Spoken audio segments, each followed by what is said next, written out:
Chapter 338. Shameless. Gong Yimo had not met such people in a long time. It could be said that they had no bottom line. Were they trying to seize the opportunity to make a false accusation? Taking advantage of the fact that no one knew the truth, inverting black and white and leaving a preconceived notion in the world? If she went, it would be impossible for a person from Dau to save someone from Lu Yi. She would not be able to explain herself. If she did not go, after their propaganda, Lu Yi's people would have a preconceived notion that she was unforgiving. Killing the mastermind was not enough, and she would not even let the innocent people off. That was a total of 1,000 people. Even if Long Cheng Wuji returned, the matter had already happened. Would he announce the truth for an outsider like her? Would he say that Long Cheng Ting Shui was the one who did the evil, and that it was Long Cheng Ting Shui's responsibility to be sent back? Would Long Cheng Ting Shui be the one who wanted to silence her? Was all this a trap set by his parents and sister to discredit her? Don't make me laugh. In the end, they were a family, and she was an outsider. Gong Yimo clenched her fists. She could not let them succeed. Otherwise, she would not be able to stay in Lu Yi. Even if she stayed, it would be difficult for her to move a single step. Also, she would not give Long Cheng Ting Shui a chance to clear her name. Furthermore, she wanted to frame her and step on her to clear her name.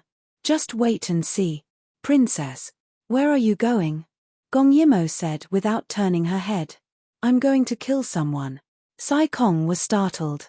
He quickly gathered his brothers and followed Gong Yimo's lead. It was fine if this little ancestor wanted to kill someone, but if she hurt them, they would be in trouble. At this time, many people in Hua City had gone to Tianying stage. This place was equivalent to Daiyu State's market. At this time, it was full of people kneeling. Everyone's head was covered, and their faces could not be seen clearly. However, they all seemed to be injured. At this time, they were all kneeling there quietly without making a sound. Many people did not understand why so many people were kneeling on the stage. Could it be that they were going to kill them? On the high platform, other than a minister who presided over the proceedings, the old King Lu Yi, the old princess consort, and Ting Shui of Long Cheng were all present. There were even more people below the stage. It was winter, and everyone didn't have much activity. So when they heard the commotion, they all came out to see what was going on. Lu Yi citizens were not as restrained as Daiyu State citizens. When they saw so many people kneeling on the stage, they couldn't help but ask, who are they? What crime did he commit? At this time, the presiding minister looked at the old King Lu Yi, stepped forward and sat on the main seat, trembling. He shouted loudly, "Quiet! Quiet!" The voices of the crowd gradually quieted down. This minister was a bit old and had a full beard. However, at this moment, his expression was dispirited and he seemed to be in a difficult position. After a long while, he finally spoke. Yesterday, little Princess Lu Yi came back with Princess Jiyu of Daiyu State. So the people were a bit confused. Although the news was sealed, they still knew that the little princess was sent back yesterday. However, they didn't know the inside story and couldn't make any deep guesses. This time, the little princess was sent back by Daiyu State not because she was lacking, but because of these, wicked servant. As Lu Yi's ministers and the princess's retinue, when they arrived in Daiyu State, not only did they not help the princess choose a husband, but they also took revenge for their own selfish reasons. This angered the Daiyu State's emperor. Everyone knows Tsangjian. I, Lu Yi, am the second bravest warrior. However, because his senior brother was killed by Princess Jiyu of Daiyu State, he colluded with Ambassador Buji and framed Princess Jiyu of Daiyu State, causing her reputation to be ruined. Therefore, the Daiyu State's emperor was furious. So he sent the little princess back. Princess Jiyu of Daiyu State also came and demanded an explanation from me, Lu Yi. When the people heard this, they all felt that this Daiyu State's princess was a bit unreasonable. She killed people first, and her reputation was ruined so easily. It must be because she was lacking in her own body. After all, flies don't bite a seamless egg. Seeing that many people were unhappy, the minister continued, Princess Jiyu of Daiyu State is also here for the cooperation between the two states. She said that we will talk about cooperation after an explanation is given. Therefore, in order to appease Princess Jiyu of Daiyu State's anger, Father Wang has decided to execute these 1,000 people. His words caused a huge uproar. Why should we execute them? Someone shouted in dissatisfaction. Can't we just execute the mastermind? That's right. Daiyu State is too much. The little princess was implicated for no reason and we haven't even settled the score with them. How dare they push their luck? Bah. What Princess Jiyu of Daiyu State? She's obviously not a good person. Is she trying to threaten Lu Yi with the cooperation? We can't kill them, not a single one of them. We want that Princess Jiyu of Daiyu State to get out of Lu Yi. Princess Jiyu of Daiyu State to get out of Lu Yi. The people were all angry. In the end, they shouted until their faces turned red, and their voices became louder and louder. Long Cheng's Ting Shui, who was sitting on the stage, smiled faintly. She wanted to act first and report later. She wanted to seize the opportunity. So what if Brother Wang was angry? Father Wang and Mother Empress were still there. On the other hand, Gong Yimo's reputation would be ruined and she would be sent back to Daiyu State with her tail between her leg. What cooperation? She, Lu Yi, didn't need it. Seeing how angry the people were, many people on the stage were also twisting their bodies to resist. However, their heads were covered with linen, so their expressions couldn't be seen. Therefore, the people below the stage just thought that they were angry and were crying out for their own injustice. The minister in charge sighed. No matter how angry the people were, he had to kill these people, because only with their deaths could Gong Yimo's crime be established. Moreover, the angrier the people were, the happier the little princess would be. Now, they just had to kill these people before Gong Yimo arrived. Previously, they heard that she wasn't coming. It was good that she wasn't coming. Carry these 1,000 lives on your back and go back to Daiyu State. Execute. 10 executioners stepped forward. Lu Yi's execution was different from Daiyu State's. They didn't need to behead him. Just a stab to the heart would be enough. Moreover, they would start from the lowest status. They would make the leader of the criminals feel the fear of death and repent. You can't kill him. Many people were so angry that their eyes were about to pop out.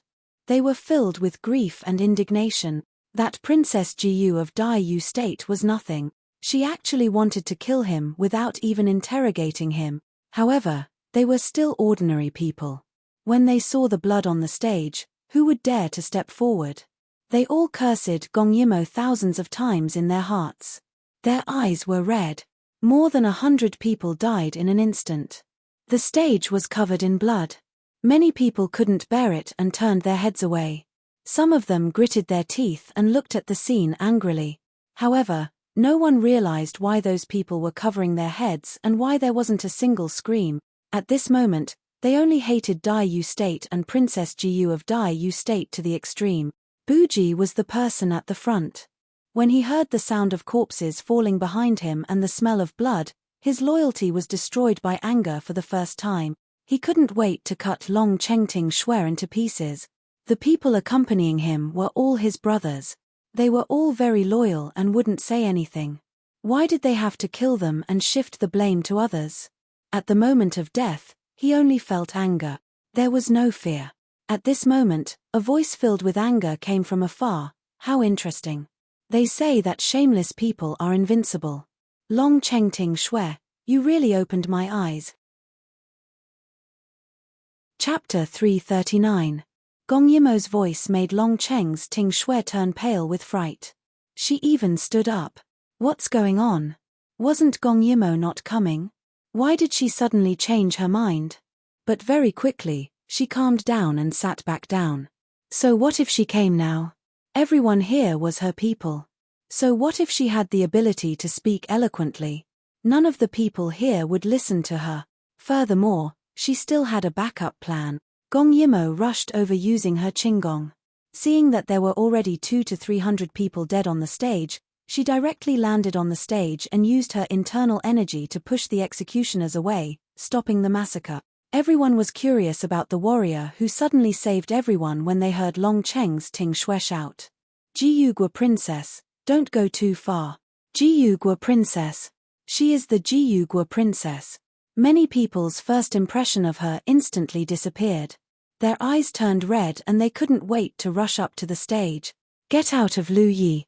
People of Daiyu State, get out of Lu Yi. Get out of Lu Yi.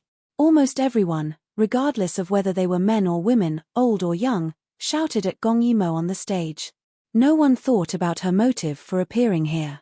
It seemed that Long Cheng's Ting Shui had stirred up people's hearts thoroughly and ruthlessly. Long Cheng's Ting Shui looked at Gong Yimo with a smug expression. From this angle, she couldn't see Gong Yimo's face from the stage. But as a princess, being insulted like this, she would definitely be embarrassed and lose her rationality in anger, right? Especially when she was wronged and no one listened to her explanation. That kind of feeling must be very painful. Old Lu Yi King and old Wang Fei also thought so.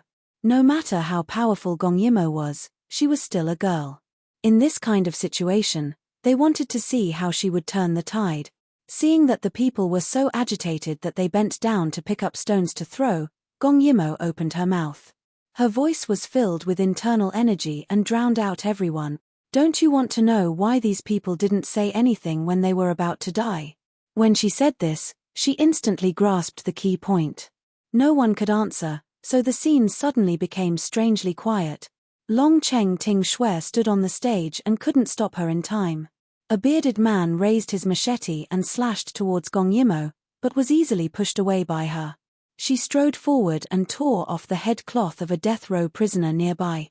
The commoners were surprised to find that their mouths were gagged. Why did they have to cover his mouth? Were they afraid that he would not be willing to be executed?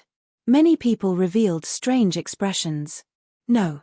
Long Cheng Ting Shui exclaimed softly. Gong Yimo had already torn off the cloth covering that person's mouth and cut off his rope. Once he was free, he lay on the ground and coughed violently. Gong Yimo was very fast.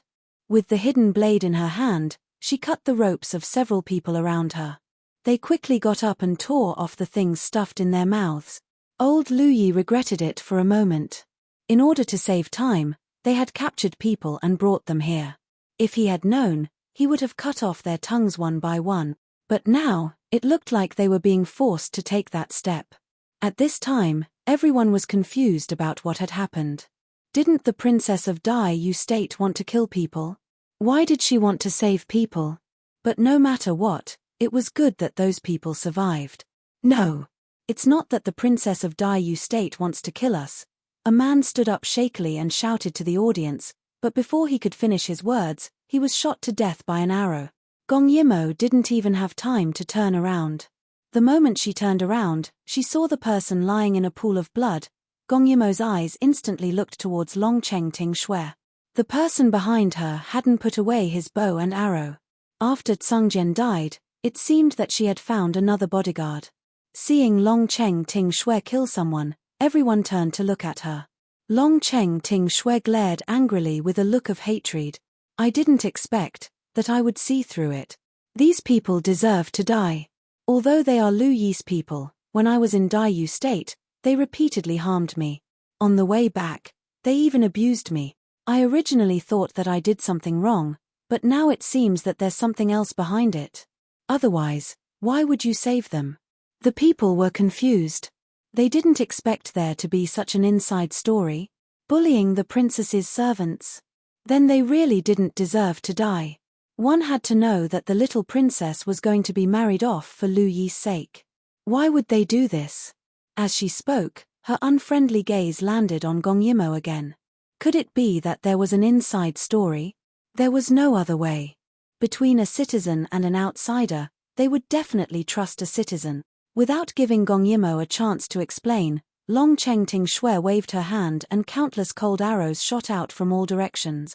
Long Cheng Ting Shui was already prepared. If she didn't want to ruin her reputation, then she wanted her to die without a burial ground.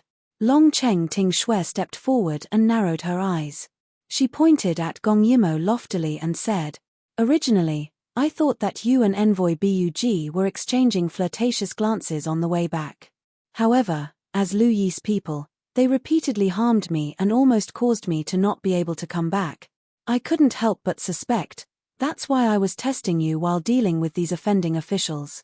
I didn't expect that you would actually take the bait.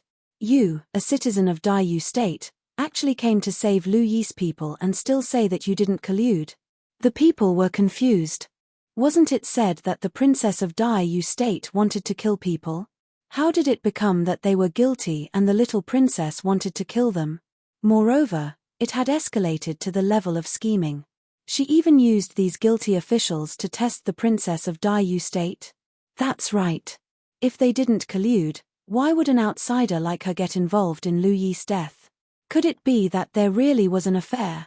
Many people looked at Gong Yimo with disdain when they thought of Bug's tall and sturdy figure despite his age.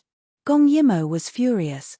However, when she saw that the people below were biased, Gong Yimo knew that without any evidence, they would definitely believe the princess of their own country.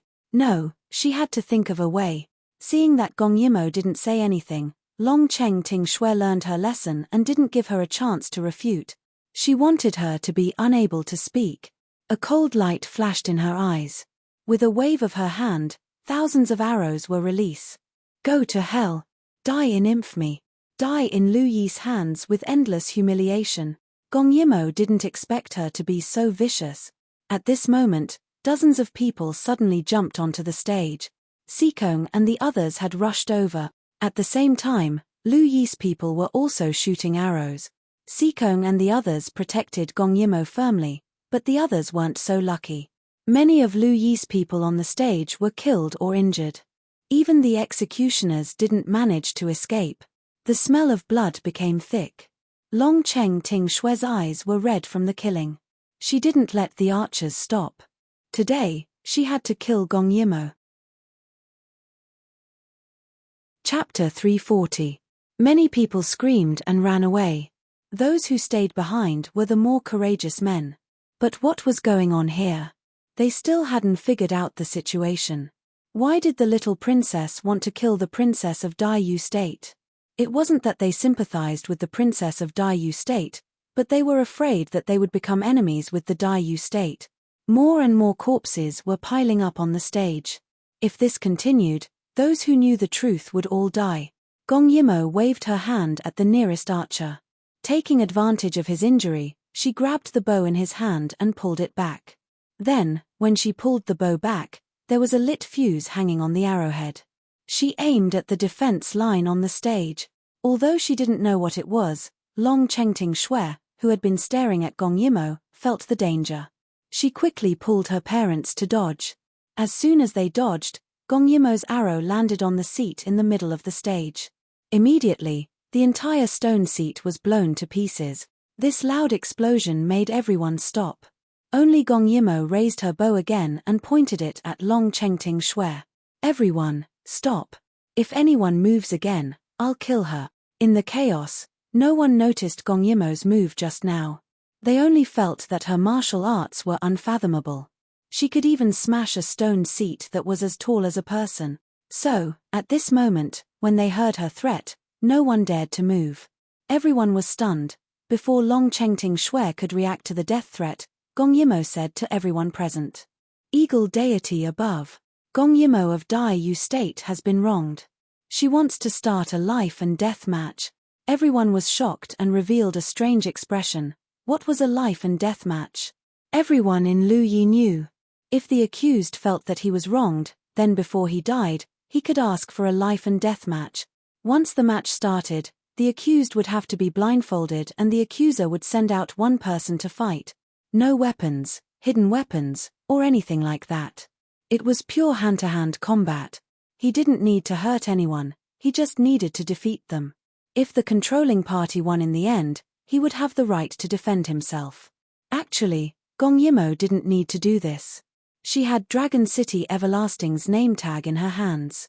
As long as she took it out, these people wouldn't dare to touch her. But she didn't, not because she was soft-hearted, but because she was angry. She wanted to give Long Cheng Ting Shui a very wonderful ending, whether it was the Eagle God Hall, Eagle God Temple, or the Eagle God Platform. As long as there was an image of the Eagle God, one had to obey the laws of the Eagle God. Otherwise, it would be disrespecting Lu Yi's God. Therefore, even if King Lu Yi was here, He could not refuse. Therefore, Long Chengting Shui had no way to refute Gong Yimo's request.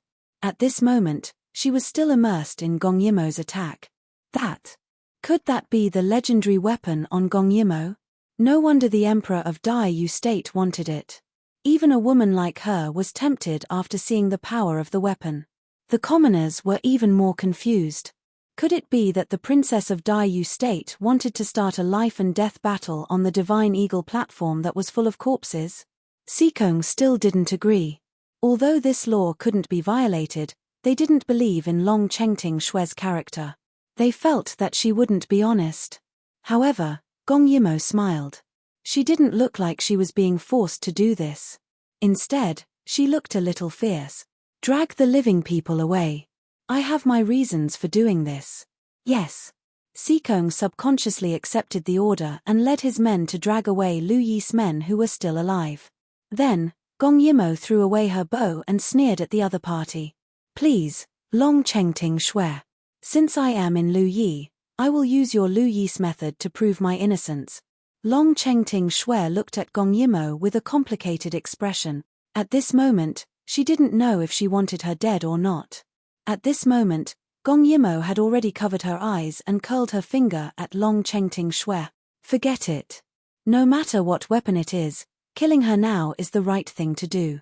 Otherwise, as long as she is alive, there will be variables. Thinking of this, Long Chengting Shui suppressed her regret and sent the most powerful person in her team forward. This person was newly assigned to her by her father. His name was Yuan Jie, and it was said that his ability wasn't below the hidden sword. Furthermore, Gong Yimo was covering her eyes. If he couldn't take her down, then this person didn't have the right to stay by her side. Kill her, no matter what method you use. Long Chengting Shui ordered when Yuan Jie passed by her. Yuan Jie was stunned for a moment, then went up the platform. At this moment, the living person on the platform had already been dragged to the side by Gong Yimo's men. The ground was littered with corpses. Stepping on the puddles of blood was sticky, and the smell of blood couldn't be dispersed. The citizens who were left behind were all tense. They had just experienced a massacre and were already frightened. Now that a life and death situation was about to happen, they were a little numb. They even had the feeling of wanting to see blood and flesh splattering everywhere. When Gong Yimo heard the voice, she knew that it was from the person beside Long Chengting Shui. Close combat. She hadn't experienced this kind of feeling in a long time. The expressions of the citizens below became complicated. Was this Dai Yu State's princess trying to prove that she had been wronged? But could her petite body withstand a man's iron fist? They were suddenly curious about who the condor would side with. They wanted to know who was at fault for today's farce. The battle was about to start.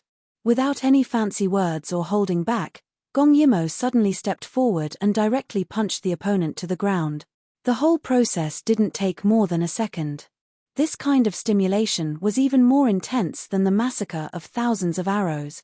Yuan Jie spat out a mouthful of blood. This blow had directly shattered all of his confidence. Feeling the cold eyes of Long Cheng and Ting Shui on the high platform, he trembled and struggled to get up. Once again, he rushed towards Gong Yimo. This kind of unyielding spirit gained the recognition and respect of many people. However, Gong Yimo, because of her cultivation technique, could see every movement around her clearly.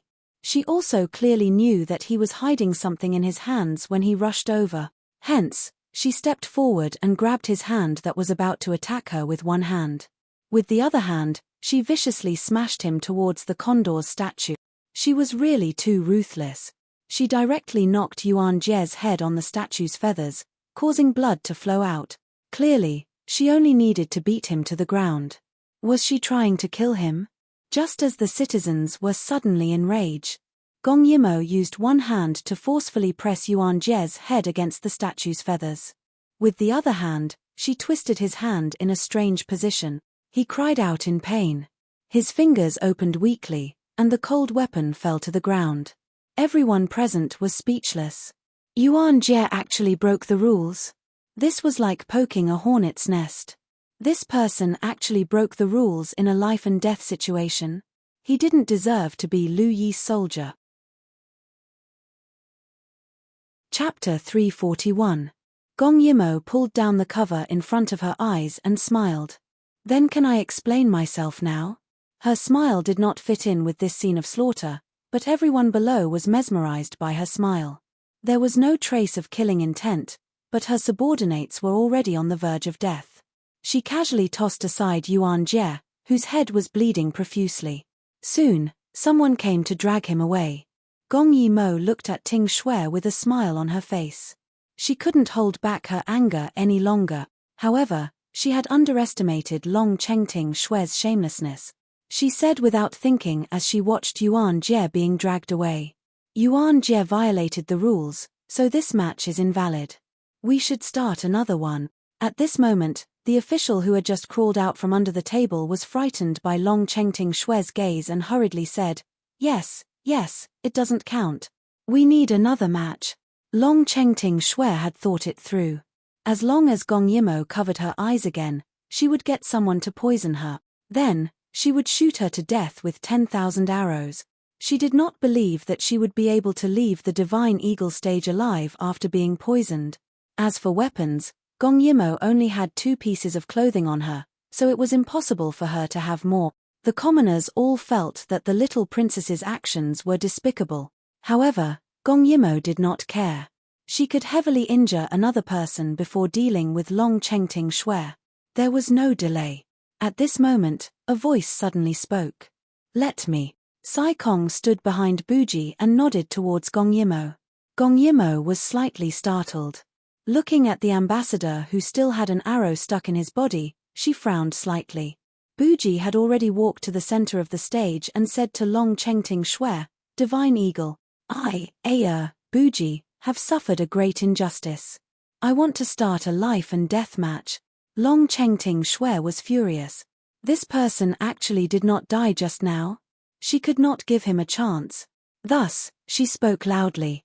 You still say that there is no adultery? You are still injured, but you can't wait to fight for a woman from Daiyu State. Buji, are you worthy of the trust of your family and royal brother? Bah. He, who had always been loyal, suddenly did something that he would never do in the past. He looked at Long Chengting Shui with hatred and a sinister expression. I only hate that I did not see through your vicious heart earlier. You caused so many of my brothers to die so tragically. Let's not talk nonsense, come. As he spoke, he gestured towards Gong Yimo, Jiyugua princess, I have implicated you. This is Lu Yi's family matters. Gong Yimo didn't expect Bugi to suddenly make a move, which disrupted her plans.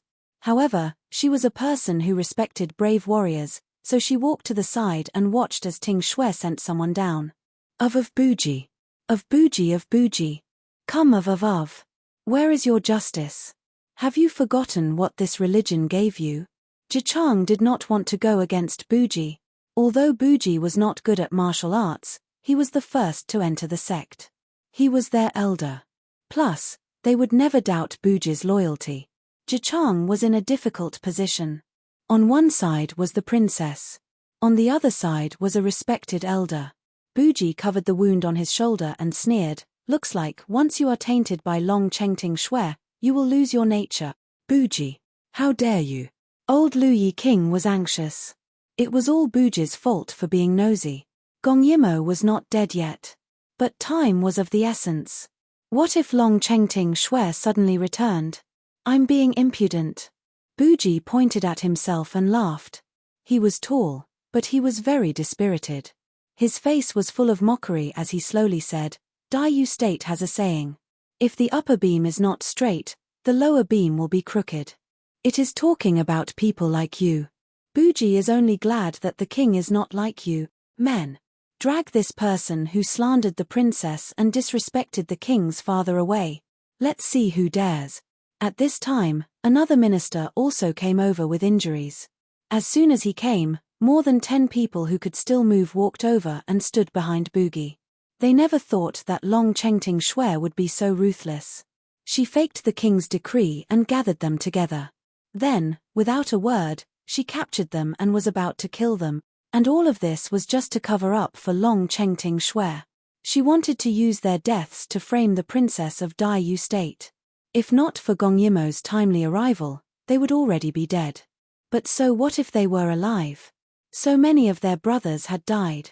They had died at the hands of their own people. The eagle god is the witness of this life and death battle. Even if you are the king's father, you have no right to stop it. The minister was not injured. At this time, he was full of anger. He glared fiercely at Long Chengting Shui. If you dare to go against the eagle god, the king will demote you to a commoner when he returns. Old Lu Yi King retreated in fear. Seeing him so useless, Long Chengting Shui angrily said to Ji Chang, "What are you waiting for? Defeat them." Ji Chang looked at the dozens of injured people in front of him and then looked at himself who was unharmed. Finally, he gritted his teeth and knelt down on one knee. Eagle God above, Ji Chang has lost this round. He could go against his conscience to help the little princess kill people, but he could not do it to Buji who was still alive. Long Chengting Shui was angry and pushed out another person. Kill him. Kill them all. And that person happened to be from the same sect as Buji. How to put it, Kang Jian and Kang Xiu were the best in martial arts in the sect. But there were many people in the sect. Some were officials, some were businessmen. But this kind of camaraderie would not disappear. Princess. Your subordinate is useless. He really could not do anything to a group of disabled people. Trash. Long Chengting Shui was so angry that she almost lost her mind. In this kind of dilemma, her body was filled with hostility. She pulled out a guard scimitar and stabbed the person who was unwilling to fight to death on the spot. The commoners were stunned. Was this still their gentle and amiable little princess? Buji laughed loudly. "Since I won, then can I plead my case?" He looked at Long Chengting Shui with tears in his eyes. "Not only do I want to plead my case, I also want to accuse. I want to accuse that woman of her evil deed." He pointed at Long Chengting Shui, but Long Chengting Shui narrowed her eyes. "Buji, you don't care about the lives of your old family?" She actually dared to threaten him in this kind of situation. "I believe the king will protect them." Buji did not seem to be threatened by her and said loudly, "Eagle God above. Lu Yi's people. I want to plead my case. I did not collude with Dai Yu State. I also did not frame this woman. The reason why Dai Yu State did not want her was because during an important ceremony in Dai Yu State, she slandered the princess of Ji Yu State. The emperor of Dai Yu State was furious and sent her back to her country." Chapter 342. Impudent. Shut up. Long Chengting Shui couldn't hold it in anymore. She ignored her parents and ran down. She wanted to kill Bugi with her own hands. He was injured, so what was she afraid of? Seeing Long Chengting Shui running over, Bugi wasn't afraid at all. He continued, "Do you want to know why she was in such a hurry to kill 1,000 of us, Bugi?" The old king of Lu Yi was furious. "Don't slander us. Think about your family. Do you want your family to be discredited? Dying with infamy is discrediting the family." Bugi coughed a few times and said loudly before Long Chengting Shui rushed onto the stage.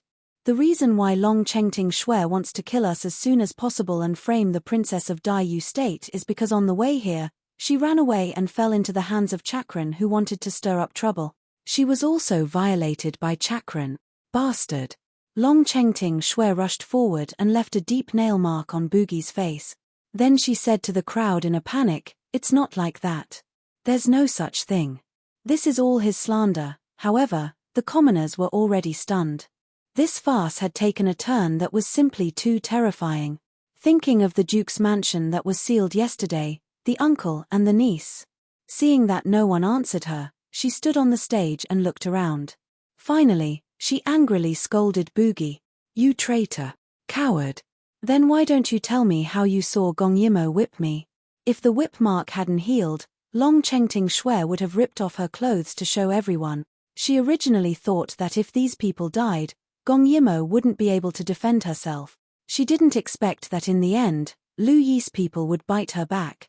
"Ha ha ha, so you finally admit it." Bugi couldn't help but laugh. "You." Long Chengting Shui's eyes flashed with killing intent. She suddenly reached out and pulled the arrow out of Bugi's body. In an instant, blood flowed out. "What are you doing?" The person who was originally supporting Boogie suddenly became angry. Long Chengting Snow waved her hand and all the archers once again raised their arrows. Gong Yimo's expression slightly tightened. She did not expect Long Chengting Snow to be so reckless. After being exposed, she still wanted to kill.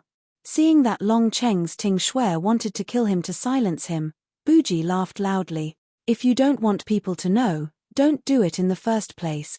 My Ul family does not have a coward. None of the brothers here are afraid of death. Long Chengting Snow angrily tried to stab Boogie's heart with an arrow, but was caught by Boogie. In the end, he was someone who practiced martial arts. Even if he was injured, he was not someone Long Chengting Snow could deal with. He looked at Long Chengting Shui, the hatred in his eyes rolling, almost dripping blood. With just a glance, Long Chengting Shui panicked and hurriedly retreated as if she had seen a ghost. He grabbed Long Chengting Snow's arrow, but in the end, he didn't dare to stab it back, even though he really wanted to personally avenge his brothers.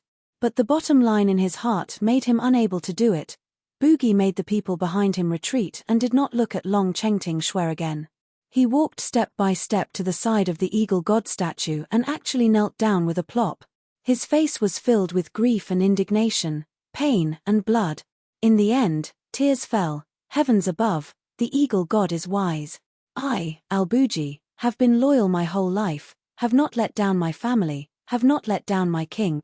But now, because of a moment of carelessness, countless brothers have died tragically. I, Al-Boogie, am willing to die. To appease the anger of my brothers who died unjustly, to prove the innocence of the 1,000 people here. After saying that, he actually directly stabbed the arrow into his own chest. My lord. Boogie. Whose indignant voice is that in his ear? He could no longer hear clearly. His eyes were blurry and he seemed to see the eagle god soaring. Poor me, Boogie. I have been loyal my whole life, but I was actually slandered to death by a woman. How unfair the heavens are. His corpse crashed to the ground. When he died, the dozen people who survived cried bitterly. In just a moment, many people also committed suicide. Before they died, their resentful eyes fell on Long Chengting Shui. This person, in order to cover up her ugliness, she actually wanted so many people to pay for her. She is the most hateful person. Long Chengting Shui was already scared silly by the scene in front of her eyes. It seems that ever since Gong Yimo started the life and death situation, things have been going out of control. No, it can still be controlled. Just kill them all. Thinking of this, she continuously retreated and then screamed, "Release the arrows. Release the arrows. Don't stop until they are dead." She did not believe that Gong Yimo still had weapons on her. She wanted to kill Gong Yimo. It would be good if she died. At this moment, there were countless corpses between the Imperial Guards and Gong Yimo. At that moment, Gong Yimo was deep in a pool of blood, facing the arrows from all directions alone. "All of you stop for this king." Suddenly, a stern shout with heavy killing intent came from all directions. Just by hearing the voice, Gong Yimo could imagine how angry Long Chengting Wuji was. Old Lu Yi and old Wang Fei's face suddenly turned pale. Didn't Long Chengting Wuji go to Baiji's house? Why did he come back so quickly? He should be able to complete a round trip at night. But now was not the time to care about that. Instead, it was how they were going to endure Long Chengting Wuji's anger. Long Chengting Wuji was really mad. Especially after seeing the countless people dying on the field, he was so angry that his liver hurt. Those were all his, Lu Yi's, people are. Long Chengting Shui hid behind her parents the moment Long Chengting Wuji appeared. Old Lu Yi and old Wang Fei also came down from the high platform, trembling in fear as they faced their son. He came from afar, bringing with him a mountain-like aura, making these people almost kneel down. The commoners had already kneeled down. Although Long Chengting Wuji had only ascended the throne for 2 years, he had worked hard and won the hearts of the people. The cold and sticky blood on the ground stained his leather boots. With every step Long Chengting Wuji took, he wished he could strangle his own parents and sister. His eagle-like eyes looked deeply at the 3 people in front of him, and he said softly, "This king gave you a private army to protect your safety, not for you to kill loyal people, and not for you to help the Avilders. Wuji, Shut up. Long Chengting Wuji directly interrupted his mother's words. He was extremely disappointed with this mother who only knew how to pamper Long Chengting Shui and did not care about the consequences. Wuji. She is your mother. Old Lu Yi could not hold it in anymore. Wasn't it just killing a few people? For his sister's reputation, why couldn't he kill them? Even if it was the leaders of other tribes, they would do the same when they encountered such a situation. Long Chengting Wuji ignored him. His gloomy eyes fell on Long Chengting Shui, causing her to tremble. Long Chengting Shui. Royal brother, she cowered as she looked at Long Chengting Wuji. That appearance, where was the ferocious look from before? The commoners gasped in amazement, but their hearts gradually formed their own judgment. In this farce, it was clear who was right and who was wrong. Chapter 343. You still have the cheek to call me. Long Cheng Wuji was so angry that he laughed. He pointed at the corpses on the ground, his fingers trembling. I just said I was leaving, and you instigated my father to use his private army to kill people for you. Long Cheng Ting Shui, you're really something. I didn't. She looked at the old Lu Yi pleadingly. The old Lu Yi immediately blocked her. This has nothing to do with Ting Shui. This was my idea. He glanced at the people below and said loudly, it's not enough that these wicked servants persecuted Ting Shui. Now they want to play the blame game. Wuji, you must uphold justice for Ting Shui, otherwise, her reputation will be ruined. The old Lu Yi was still trying to confuse the public and push the blame to others. Wuji, there's really something wrong with these people. You didn't hear Buji slandering Ting Shui just now. He clearly has evil intentions. The old consort helped at the right time. Speaking of Buji, Long Cheng Wuji's heart ached. That was an official he trusted very much, but he was killed just like that. At this moment, Long Cheng Ting Shui shed tears and begged, brother, it's all Ting Shui's fault. Brother, please don't blame my father and mother. It's all my fault. At this moment, the old consort also begged, Wuji, we did it for your sister's reputation.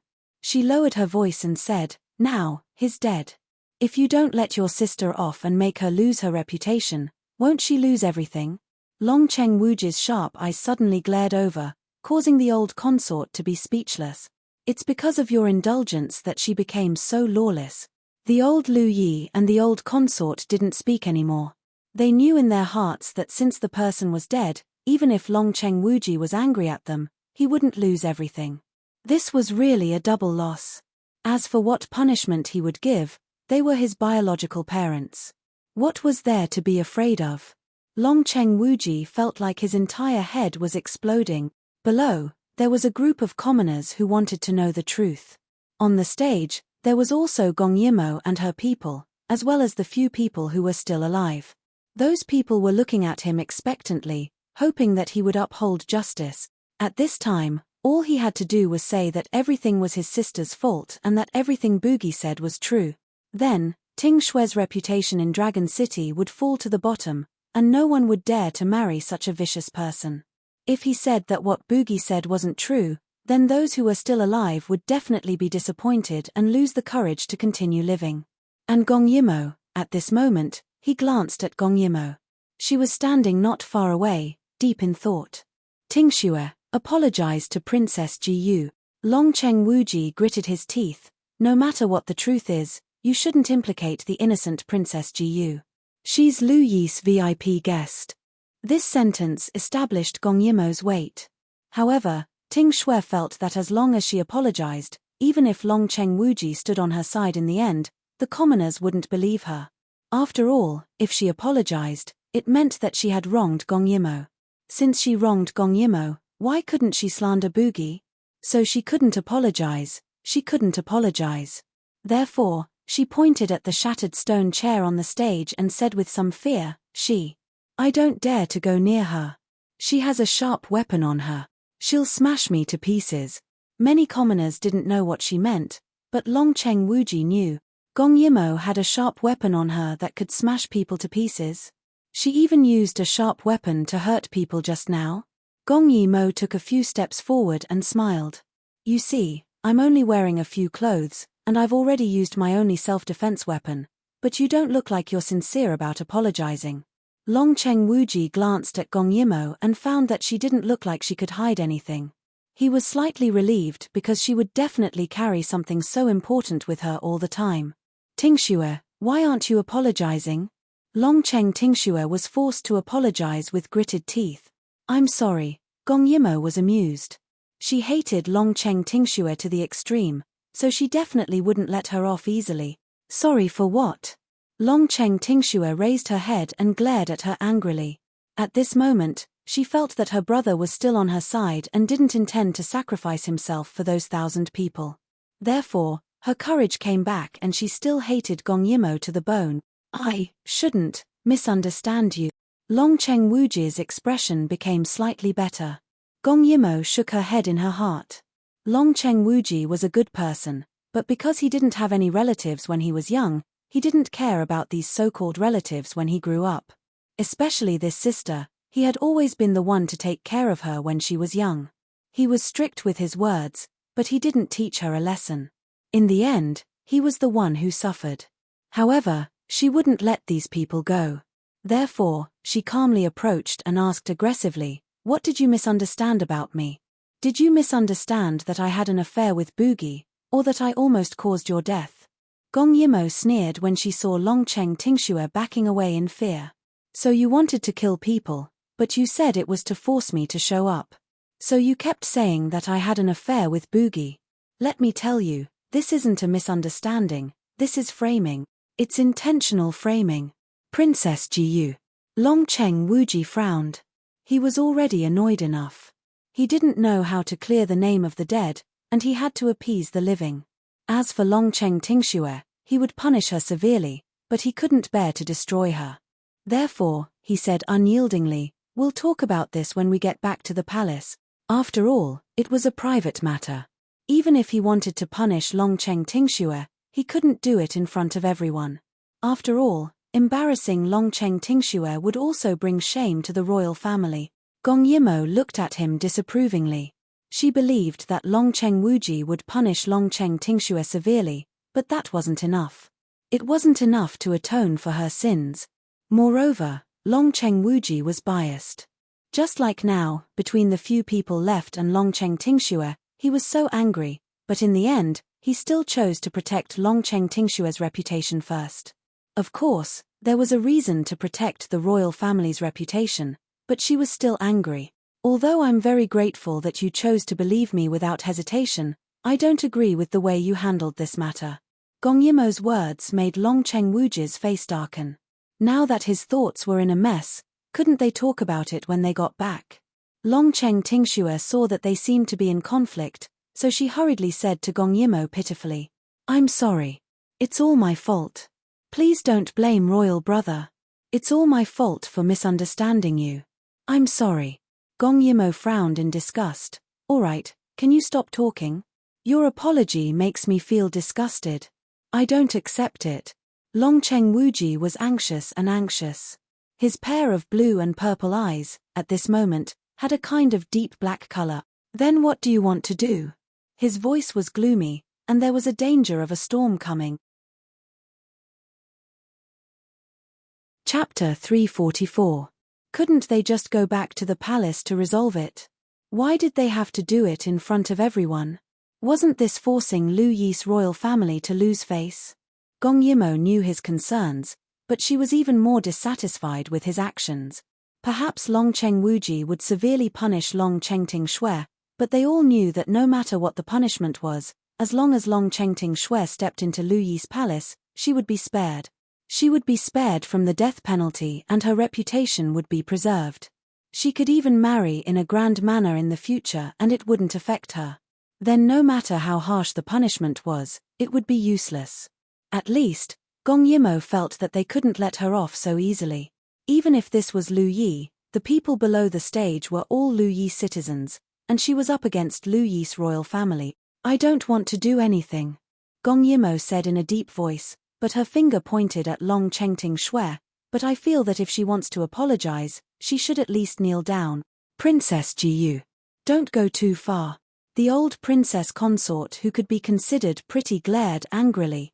She felt that Gong Yimo really didn't know what was good for her.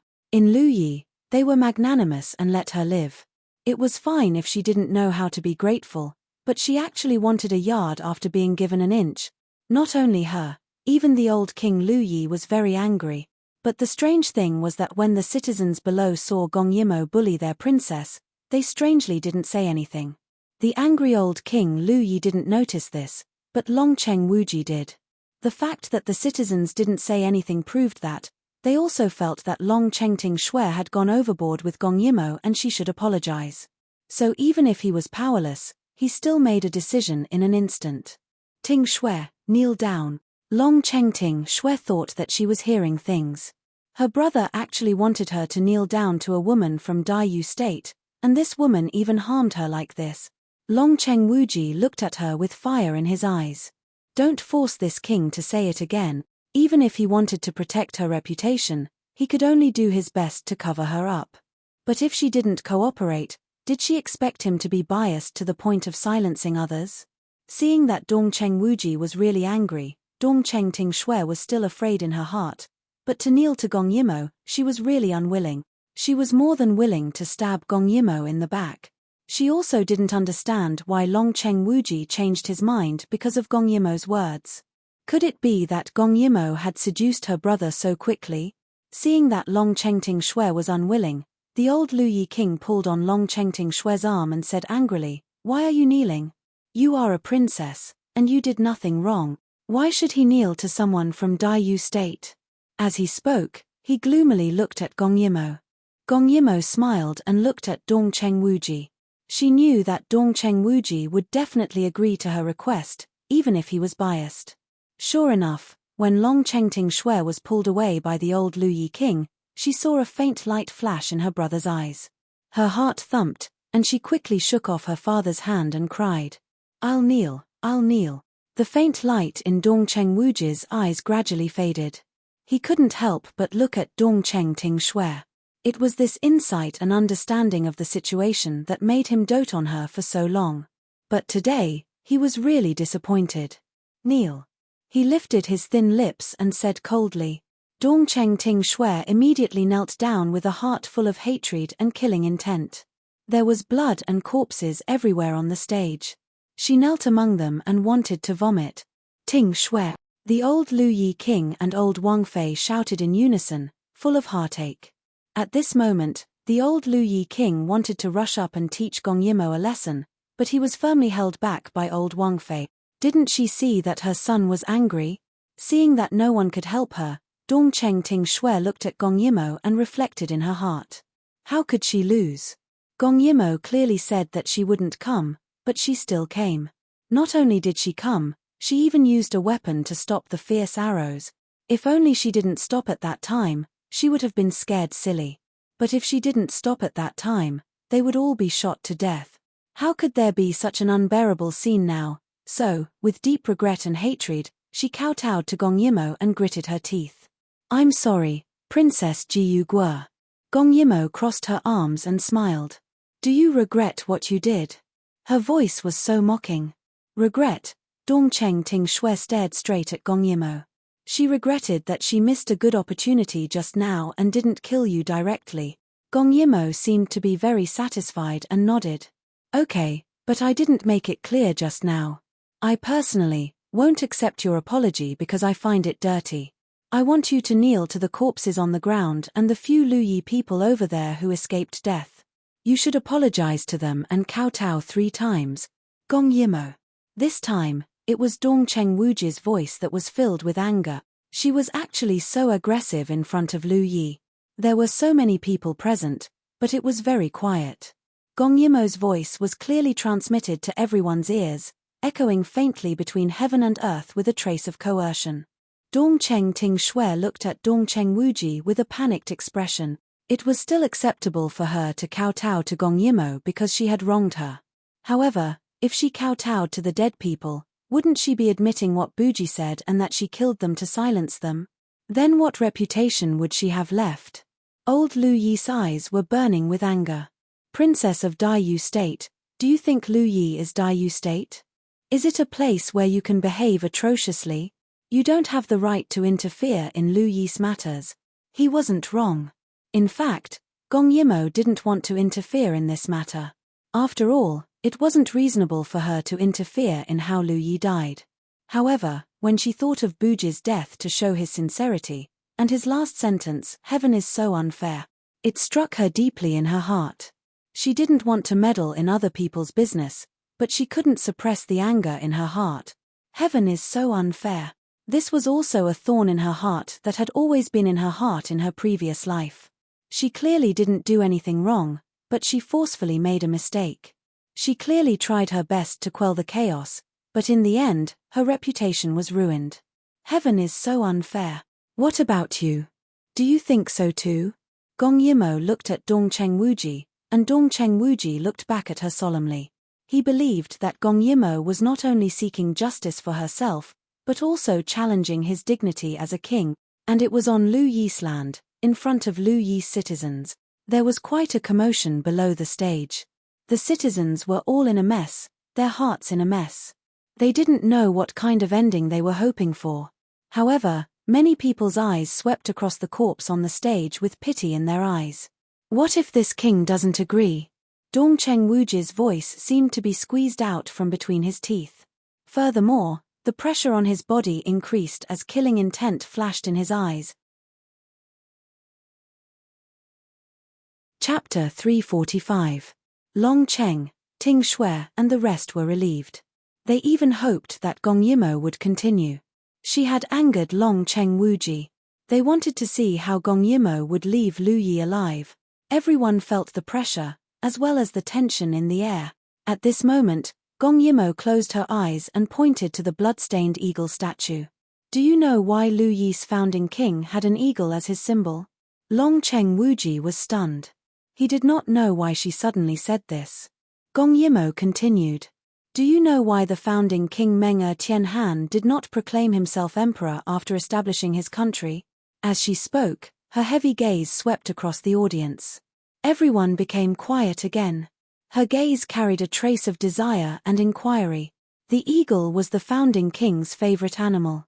There were eagle statues everywhere in Lu Yi, but no one knew the reason. The eagle was used as a symbol because the eagle would not be biased. Every child it gave birth to would be thrown off a cliff by their mother not long after they were born. Those who could fly would live, those who could not fly would die. Lu Yi's environment was harsh. Survival of the fittest, so Meng Tianhan used the eagle as a symbol. He hoped that every citizen of Lu Yi would be as tenacious as a young eagle. Those who survived would be strong. He also hoped that the person who became the king of Lu Yi would be as fair as an eagle and would not be biased towards any of his children. Gong Yimo's words were like a thorn that pierced deeply into Long Cheng Wuji's heart. At this moment, his face was burning. He actually felt ashamed and unable to show his face. He thought that he was fair, but he could not refute Gong Yimo's blatant rebuke. Gong Yimo continued. The reason why Meng Tianhan did not proclaim himself emperor was not because he could not, but because he wanted to warn the world that most of Lu Yi's citizens were good. However, there was still class and injustice. So he had been waiting for an eagle-like overlord to solve this matter. He wanted to turn Lu Yi into a truly free and fair country. That would be the time to proclaim himself emperor. Gong Yimo pursed her lips and looked at Long Cheng Wuji. I always thought that you would be that person. But you have disappointed me. Look at them. Gong Yimo pointed at the corpses on the ground. Actually, to a person in power, as long as there was a valid reason, 1,000 people dying was not a big deal. However, the accumulation of blood was still very scary. Dark red. Many people's heads were covered with cloth. They did not even let out a scream when they died. Cheng Wuji, look at them. Gong Yimo pointed at the remaining 7 people. At this moment, they were firmly gathered together. Their eyes were full of reverence. Not everyone had Gong Yimo's courage. No matter what environment they were born in, it was hard to overturn their beliefs. They were afraid of death, but they were even more afraid of the king's anger. Long Cheng Wuji could not help but look at them. They were all injured. They were not old and were in a sorry state. Only a pair of eyes were looking at him nervously and sincerely. They all believed that he would give them an explanation. Gong Yimo smiled. Look at your citizens below the stage. She sighed. Indeed, I was meddling in other people's business today. I offended the Lu Yi royal family's face, and I apologize. However, I gave myself the face, so Long Cheng Wuji should apologize even more. She can live, but since she dared to do it, she should dare to bear the consequences. It is a fact that she killed 1,000 innocent people to silence them. If you think that she did not deserve to die, she should at least kneel down and apologize. It's only 3 kowtows. These people have kowtowed countless times at her feet when they were alive. Everyone was silent. In the end, she asked softly, "It's not too much, right?" She asked Long Cheng Wuji in a very, very soft voice. At this moment, Long Cheng Wuji looked at her with a very complicated gaze, as if he did not know this girl. She, originally did not need to get involved in this mess, but she did. Even if she was in Lu Yi's territory, she was still aggressive and did whatever she wanted to do. Long Cheng Wuji's gaze fell on Long Cheng Wuji. It seemed that this sister of his had been destroyed by herself. Indeed, her plan was very good. However, it was a pity that she met Gong Yimo, who would not take a beating passively. She only had herself to blame. Ting Shui, kowtow. At this moment, his muddled mind finally cleared up. Although he was angry at Gong Yimo's aggressiveness, he was also glad. Preserving his life was the only thing he could do. However, was it really necessary to preserve this last fig leaf? No matter how simple his people were, they were not fools. Long Cheng's family was not without opponents. If this kind of weakness was left behind, it would become a knife for his enemies to kill him. Therefore, he could not be soft-hearted. This was actually the reason why Gong Yimo dared to do this. If she hid it, it would be a hidden danger.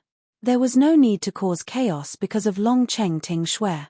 She believed that Long Cheng Wuji, who had calmed down, would understand. As if sensing something, the two looked at each other. They both realized that they were thinking of the same thing. However, Long Cheng Wuji's eyes still contained anger, while Gong Yimo was still very calm. Long Cheng Ting Shui was stunned. She did not speak for a long time. She did not expect that because of Gong Yimo's words, her brother did not plan to protect her anymore. She could feel the angry eyes of the people below the stage. Because of Long Cheng Wuji's words, they had completely believed what Buji said. As for her, a woman who killed people and wanted to play with people's hearts, she was afraid that from now on, she would no longer have any good reputation. No, she looked pleadingly at the old Lu Yi king, making a final struggle. The old Lu Yi king was angry and in a difficult position. He looked at Long Cheng Wuji and said sorrowfully, "Wuji, she is your sister. If you don't kowtow, this king will no longer have a sister." Long Cheng Wuji's words directly cut off all her paths of retreat. If she was not a princess, her ending would be very, very miserable. Therefore, under Long Cheng Wuji's cold gaze, she finally kowtowed for the first time. Her forehead was stained with the blood on the ground. In her heart, she had already torn Gong Yimo into pieces. What a good plan. As long as she did not destroy it, she could wash away all the dirt on her body and become Lu Yi's most popular princess again. Then, she could get married grandly. However, all of this was ruined by Gong Yimo. She was simply a jinx. When she kowtowed, the people below were in an uproar. Their expressions were angry, but because Long Cheng Wuji was still there, they endured it. No wonder the little princess was so anxious to kill someone. Fortunately, this princess from Daiyu State had ruined it. Otherwise, they would not have known that the little princess was such a person. She was simply Lu Yi's disgrace. If it wasn't for the fact that Long Cheng Wuji was still here, those upright people would have shouted Long Cheng Ting Shui, "Get out of Lu Yi." Under such humiliating gazes, Long Cheng Ting Shui kowtowed for the second time. All of this was Gong Yimo's fault. Chapter 346. And Long Cheng Wuji. He actually didn't help his own sister. In the end, she even hated the old King Lu Yi and the old Wang Fei. If they weren't useless, how could she be so passive? All of this was someone else's fault. When she was about to kowtow for the third time, the people actually dispersed. This made Long Cheng Ting Shui stunned. Gong Yimo laughed. Lu Yi's people also didn't accept her apology. This was really fun. Humiliation. When Long Cheng Ting Shui reacted, she realized that she was actually hated by the people of her own country. Her hands clenched into fists and made cracking sounds. She couldn't bring herself to kowtow for the third time. But if she didn't move, Long Cheng Wuji also didn't move. Since it had already reached this point, then she should finish kowtowing. After such a long silence, Long Cheng Ting Shui gritted her teeth and kowtowed for the third time.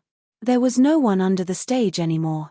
There was only humiliation, endless humiliation. At this time, there was a sudden commotion. The few people who were still alive, after seeing her kowtow, actually committed suicide. But their faces were filled with satisfaction, willing to die. The last person knelt in front of the somewhat panicked Long Cheng Wuji. His body was covered with trembling and bleeding wounds, but his eyes were clean and clear. He looked at Long Cheng Wuji and said, "Lu Yi, has a king, will definitely be better. I want to tell this news to Lord Bug."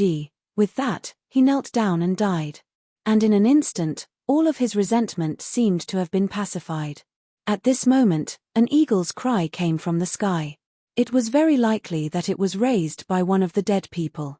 It circled in the sky for a long time before it left. It seemed that the moment it left, the cold yin qi on the field also disappeared. That was because Dragon City Everlasting's final justice had comforted the spirits of the dead warriors. Why did they commit suicide? Someone whispered. And Gong Yimo looked at Long Cheng Ting Shui, who was kneeling there without saying a word. Because Long Cheng Ting Shui was still alive. If they died now, it would be more straightforward. She shook her head and prepared to leave.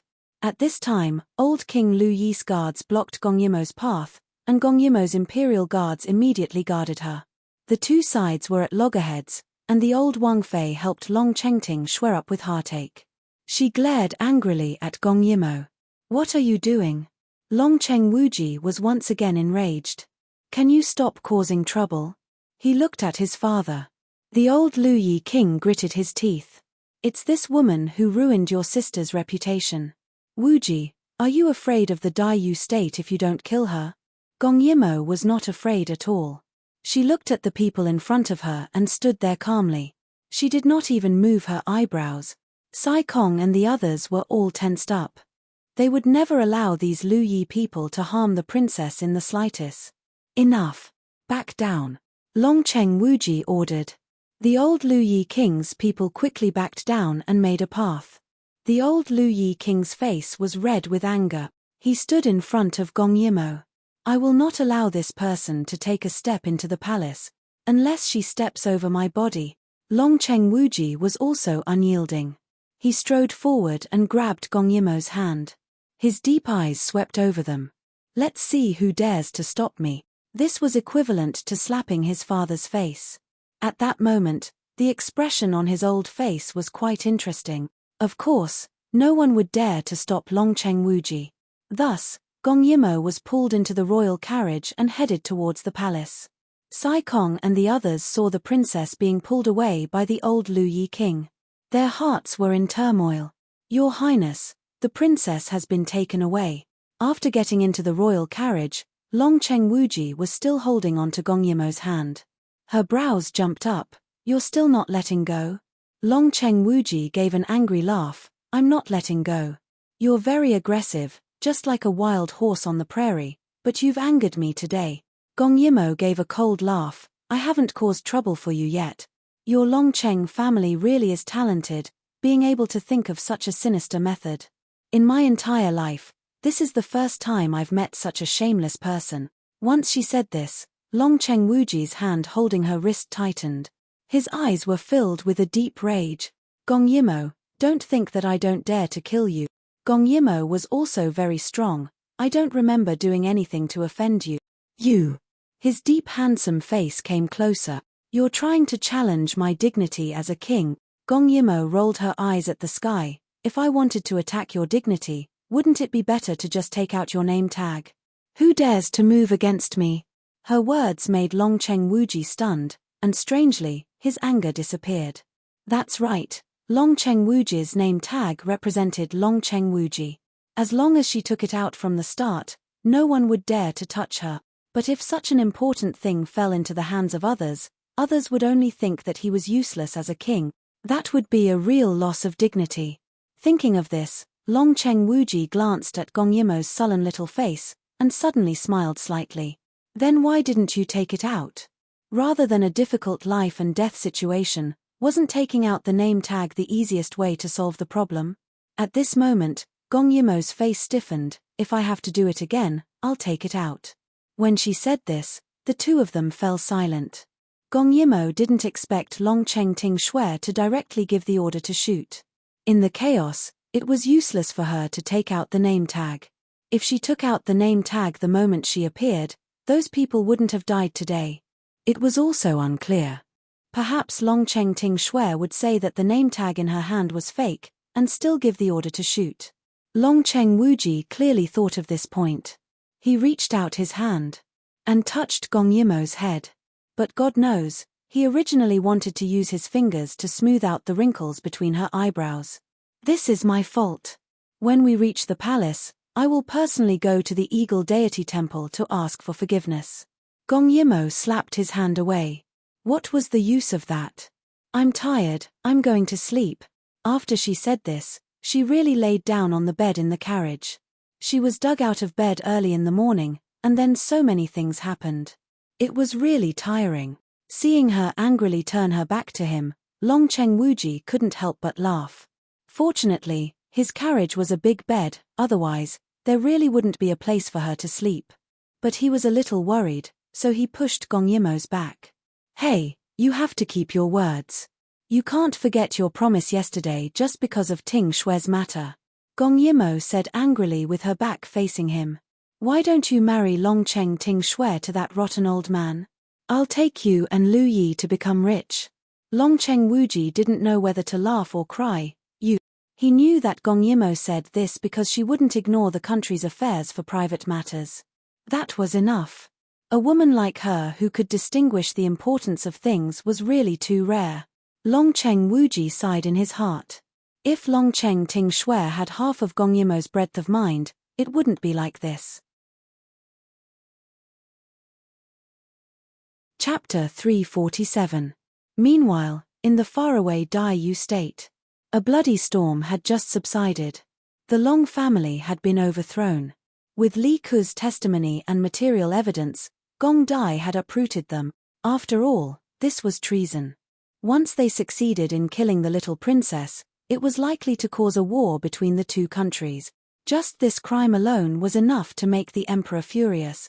He directly put Long Xiangxiang under house arrest and handed the Long family over to Gong Dai to deal with. And the result was naturally to eliminate the source of the problem.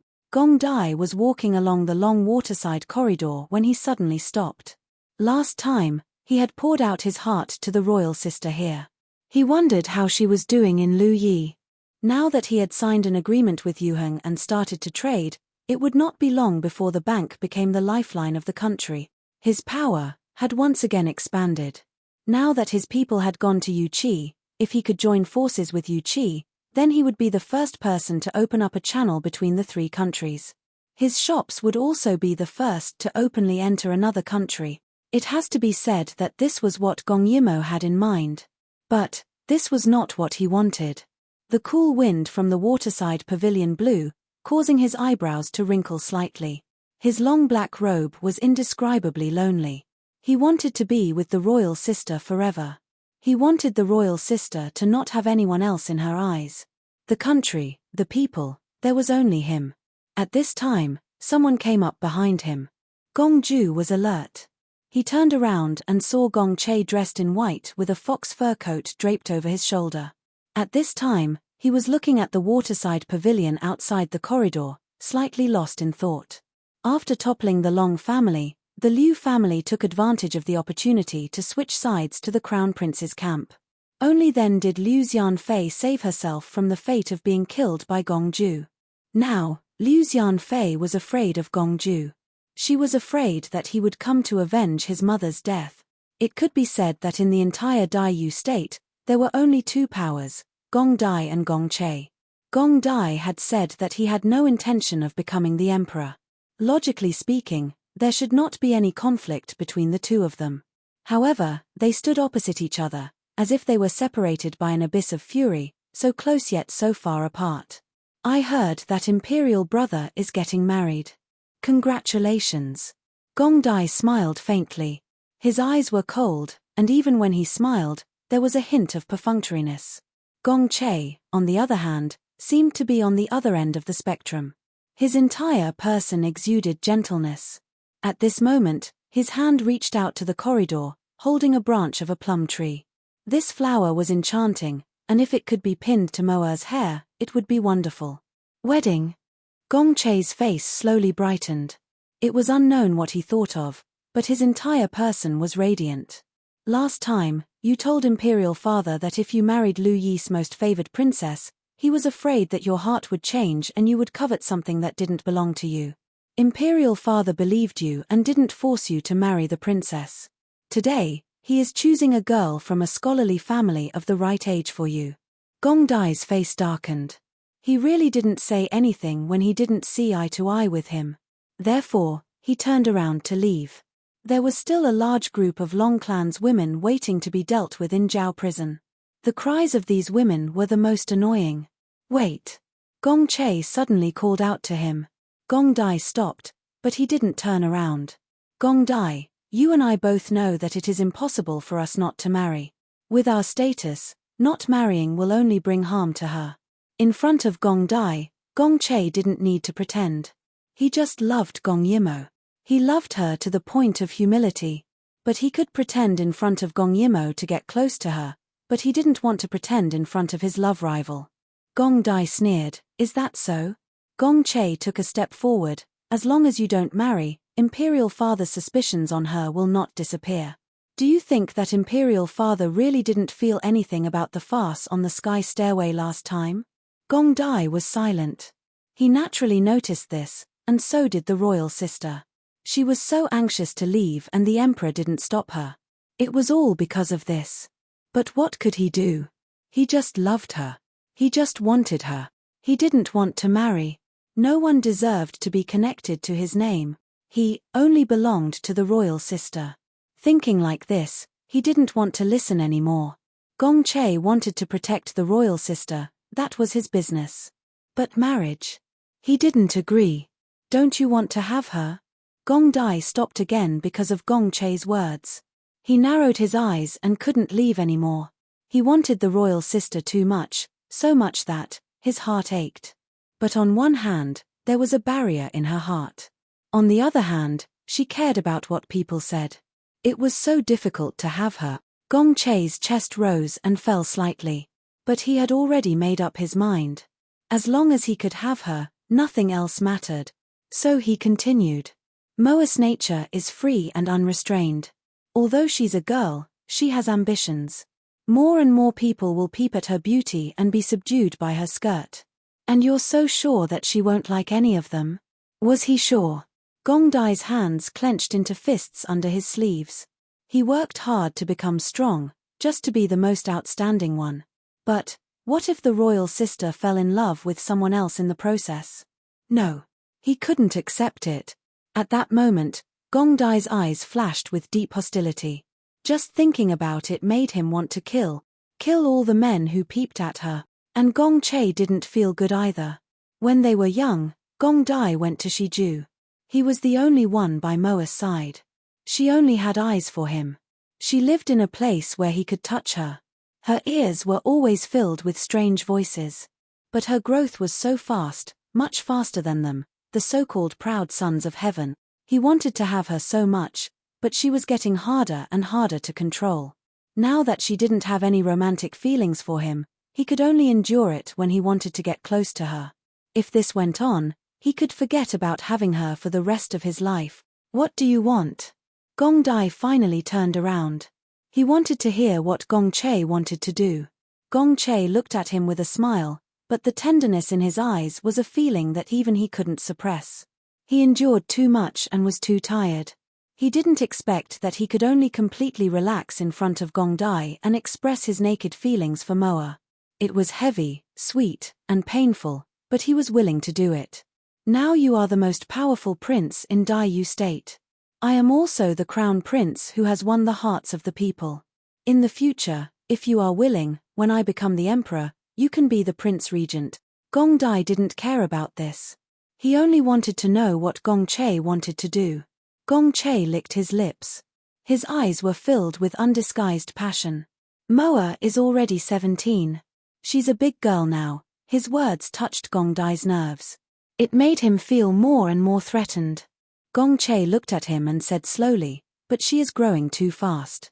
If you want to keep her, you and I can only work together." At this point, he bit his lip. He seemed to have made up his mind. "If you are willing, why can't we have her together?" Chapter 348. Gong Dai widened his eyes and frowned. "You're crazy." After he finished speaking, he wanted to leave, but Gong Che's hearty laughter came from behind him. "Yes, I'm crazy. Aren't you crazy? Falling in love with the sister who raised you. How are you any better than me?" Gong Dai didn't want to listen anymore and continued to walk. "Gong Dai." Gong Che stopped laughing and asked in a low voice, "Aren't you worried that you'll still be able to win her heart and dominate her line of sight?" "But what about me?" His voice turned sorrowful, reverberating through the long corridor as he wailed endlessly. "But what about me? I can't even express my feelings. If she doesn't accept me, will she accept you? Wishful thinking. She didn't treat you like how she treated me because you grew up with her and she couldn't bear to see you like that. Do you really think she's moved by you?" Gong Dai stood there with difficulty. He wanted to say that he and the royal sister's hearts were connected and that she was moved, but he didn't say it. Gong Dai had no confidence in Gong Yimo. Gong Che sneered. "If she really has you in her heart, why would she be so eager to go to Lu Yi? She's obviously hiding from you, but you don't know it. Stop talking." Gong Dai turned around angrily. "Put away your weird thoughts. I won't hurt her. Then we'll just wait like this." Gong Che smiled and didn't back down, but his tone gradually became sad. "Once. I also thought that waiting would bring about results. I foolishly thought that since I loved her so much, she would at least be moved by my feelings and soften her heart a little, but she didn't." He gritted his teeth. "She's so cold to me, like a sharp knife cutting through a tangled Gordian knot. She doesn't give me a single thought. That's why there's no point in waiting." Gong Dai couldn't refute. Royal sister had a strong defense in her heart, but he didn't know why. "Only plunder," Gong Che suddenly said. He was originally gentle, but now his expression was dangerous and fanatical. He looked at Gong Dai. "As long as you and I work together, she can't leave us. I don't want to break her wings or hurt her, and all this won't be known by anyone, so we don't have to worry about gossip. As long as we work together." Gong Ju wanted to ridicule him and leave, but he stood there, unable to move a single step. "Don't you want to completely possess her?" Gong Che's bewitching voice rang out, "Openly soothe her skin and become one with her." His gaze became more and more fanatical. "We can build a big palace to hide her. No one will know our relationship, and there won't be any obstacles." At this point, he hardened his heart. "In fact, as long as you agree to work with me, I can even give her first time to you." A cold glint flashed in the depths of Gong Che's eyes. Yes, he could do this. But when the time was right, he would definitely kill Gong Dai. Moa only wanted him as a man, and that was enough. If he could get Moa, none of this mattered. He could endure it. Ridiculous. Gong Che had gone crazy. Gong Dai frowned. He must be crazy to listen to such nonsense. Seeing Gong Dai leave again, Gong Che sneered. "I don't believe that you aren't afraid. Are you really that confident in yourself? Dayu State, Yuheng, Lu Yi, Yuchi, and all the other small states. There are so many outstanding people in this world. Other than your childhood friendship with Mo what do you have to keep her?" Gong Dai walked faster and faster, wanting to leave Gong Che behind. But his martial arts skills were high, and Gong Che's soft voice entered his ears like thunder. "When the time comes and she chooses someone else, even if you regret it, what can you do? Gong Dai, why don't you think about it carefully? This suggestion is still valid." "Crazy." Gong Dai closed his eyes and threw his voice out of his mind. He wouldn't hurt royal sister. He believed that he would become the most outstanding man, and become the only choice for royal sister. What if she fell in love with someone else in the process? Even if that person wasn't that outstanding, who could say for sure? A ghostly voice suddenly appeared in his mind. Just thinking about it made it hard for him to control his desire to kill royal sister. No. He wanted to see her. He wanted to stay by her side. She could only have him in her eyes. She couldn't like anyone else other than him.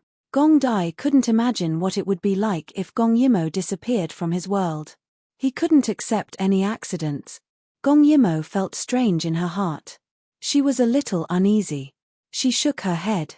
In her hand was an agricultural encyclopedia.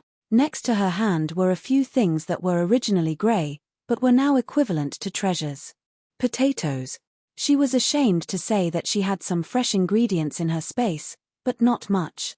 Other than potatoes, there were tomatoes, eggs, and chili.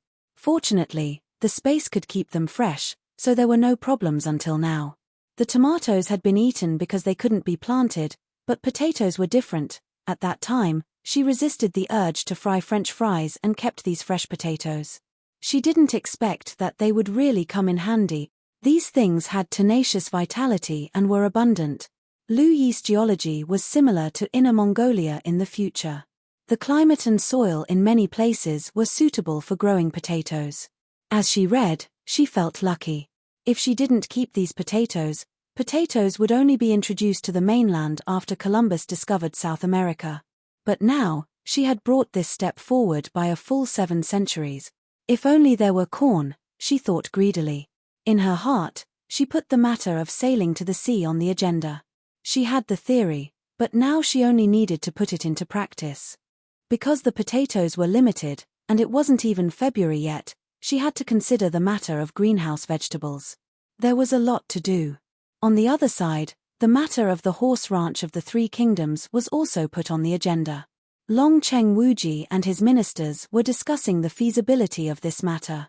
But when Gong Yimo wanted to take over the post station of the horse ranch, it was unanimously opposed by everyone. King, I think this is a conspiracy. Hua Ju Wuyo's father, Hua Ju Yi said. How can there be people from other countries in a country? Long Cheng Wuji was very insistent on this matter. Regarding this matter, there is no need to mention it again. This king has already promised Jiyu country's princess.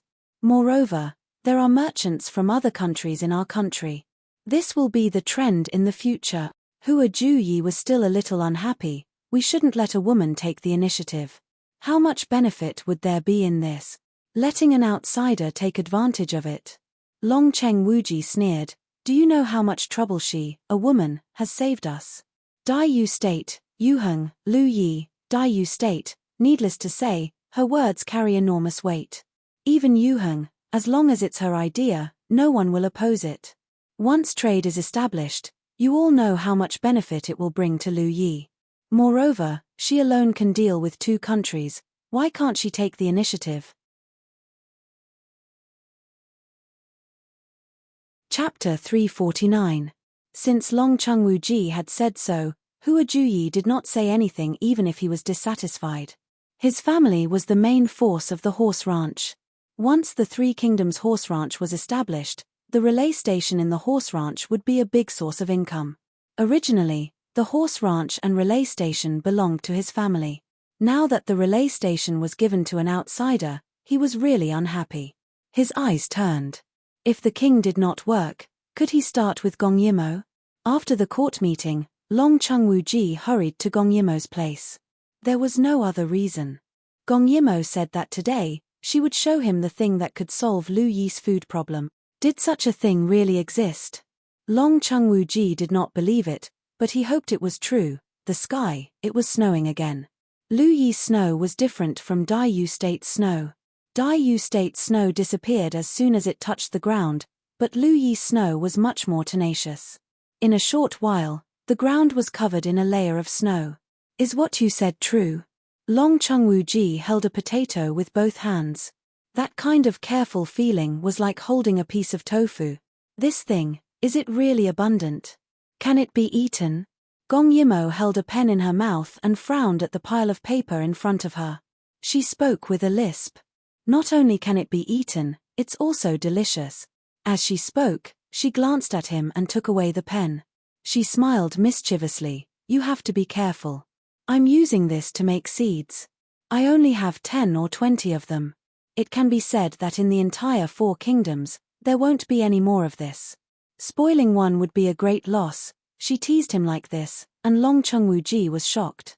He really treated the potato like a baby and gently placed it on the table. He felt that it was round, but he was still worried. He kept staring at it as if he was afraid that it would roll off. Gong Yimo was happy to see this, but she was not wrong. This was a foreign species, and there would not be any more of it on this continent. Then what do we do now? Long Chengwuji did not understand farming. Do we plant seeds? Shall I fetch some farmers? Gong Yimo nodded. Farmers are needed. Find a few more. I don't know much about it, but this thing can only be planted in Luyi in April. I want to build a greenhouse first and cultivate more seeds. Long Chengwuji nodded as if he understood. Nowadays, in Luyi, the staple food was millet. Because of the soil and climate here, many crops could not survive, so meat was still the dominant food. What else do you need? Long Chengwuji remembered it carefully, because he didn't understand what Gong Yimo said, so he just listened obediently. I also need some animal skins, she said with some uncertainty. In order to ensure the temperature of germination, she had to use either a greenhouse or a greenhouse. Luyi didn't have something like an earth dragon, so she had to make a shed to ensure the temperature. After thinking about it, in a situation where there was no plastic, animal skin was the best choice. Moreover, it needed to be thinner and then pieced together. After hearing Gong Yimo's request, Long Chengwuji didn't say anything and went to prepare the things she wanted, and he was very fast. With the help of the whole city, he quickly pieced together a long piece of thin skin. A large part of it was fresh, but it had been treated with preservative, and it still had a fishy smell on it. In winter, food was precious. According to Gong Yimo's request, they killed so many animals to get their skins, and they had to be young animals to get their skins thin. It was really a very extravagant thing to do. It was not an exaggeration to say that the value of this large piece of skin was no less than the weight of gold. Gong Yimo took a look and nodded. The skin in her hand was thin and tough, so it should be enough. Some things were carried out in a hurry. She carefully selected suitable soil and moved it into a big tent. After a period of time, she cut the sprouted potatoes in her hand, smeared the ashes on them, and planted them with a sincere attitude. However, she was very careful and didn't plant them all at once. She placed half of the potatoes in a warm place and let them germinate naturally. Seeing how King Lu Yi and the noble princess from Daiyu State treated the grey fruits like this, some of the farmers were very nervous. They repeatedly promised that they would take good care of them. However, Gong Yimo didn't listen to their words. She would come over often anyway. These were her children. Once they were grown, bringing them back to Daiyu State would be a great thing. When she thought about how she could eat French fries and potato chips in the future, Gong Yimo started to drool. King Lu Yi was also very nervous, but when he saw that she was even more nervous than him, he couldn't help but smile. His heart warmed and he dragged her to drink. Actually, when he saw that Gong Yimo didn't eat or drink because of this matter, he wanted her to relax a little. Just like that, it was soon the new year. People were in high spirits when faced with happy events. This year, Lu Yi's new year would definitely be very lively. Long Chengwuji requested a large-scale celebration to celebrate everything going smoothly in the coming year. The whole city was cheering. Even the heavy snow couldn't cover the enthusiasm of the people. Because of the different customs, compared to Daiyu State, it was a different kind of fun. Gong Yimo was absent-mindedly drinking in the palace. The surroundings were quiet. Everyone was celebrating. Meanwhile, she was reading a book. Her heart was still thinking about the sprouted potatoes. Those little sprouts. They were the only green in Lu Yi. When Long Chengwuji came in, he saw that she was deep in thought. He smiled and pulled her to dance. The cheering outside was so loud. Didn't she hear it at all? Gong Yimo quickly got up. Let's go together. You go play. I'll go take a look at my greenhouse. Long Cheng Wuji suddenly glared at her. He had to maintain his dignity. It was rare for him to show his emotions on his face. What are you looking at? You've already seen it twice in the day. You can't run away. Gong Yimo was thinking about it, but she replied vaguely. What do you know? What's there to see dancing outside? It's not as good as my little sprouts. Let's go. Long Cheng Wuji was too lazy to talk nonsense with her. He directly dragged her away. Outside the palace was the most lively place in Hua Cheng. Because Long Cheng Wuji waved his hand and held a 3-day bonfire meat feast, many people rushed to Hua Cheng to enjoy this event. When Gong Yimo came out of the palace, she saw a huge bonfire that almost lit up the entire sky. The air was filled with the aroma of barbecued meat and wine. She had to admit that although Gong Dai used strong alcohol to attack Lu Yi's plot, this kind of distilled alcohol quickly became popular in Lu Yi. She tasted it. The taste was unbelievably strong.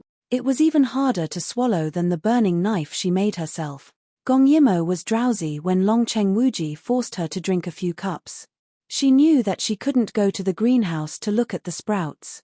She could only helplessly sit by the bonfire and watch those people singing and dancing. She snorted proudly in her heart. Their dancing was so average. Such an ugly dance. She would rather look at her sprouts. Chapter 350. Commoners did not have any style when they danced, especially when they were all burly men. How beautiful could their dance be? Women, on the other hand, were even more unrestrained when they danced. Their waists twisted and turned, just like a snake showing itself. What they were eager to show was actually a kind of nature that allowed them to abandon themselves. Their hearts were free, and so was their dance. Gong Yimo was proud in her heart. While Long Cheng Wuji was surrounded by people, she found a corner and hid. Please don't let anyone ask her to dance such an ugly dance. She would not go. She wanted to be a quiet beauty. Princess, do you want to dance? A beautiful girl with braids invited her warmly. They had all heard about Gong Yimo's actions during this period of time from the king. If a foreign girl could do her best for Lu Yi, why couldn't they do the same? After all, the result was not important. What was important was the thought. Gong Yimo looked at her exposed chest and waist, and her mouth twitched. Finally, she said a few words in a very arrogant tone. You guys go ahead. I'm thinking about some things. Hearing such a noble answer, the girl did not continue to pester her. She hurriedly said, Please think carefully. Then she walked away, as if she was afraid of disturbing her. Gong Yimo just let out a small sigh of relief. She would not go down and shake her hips. It was too shameful.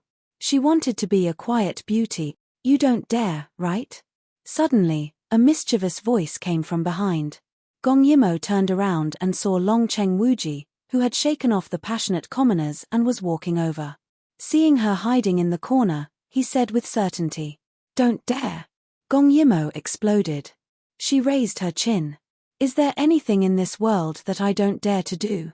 Long Cheng Wuji smiled and sat down beside her. He tilted his head and looked at her.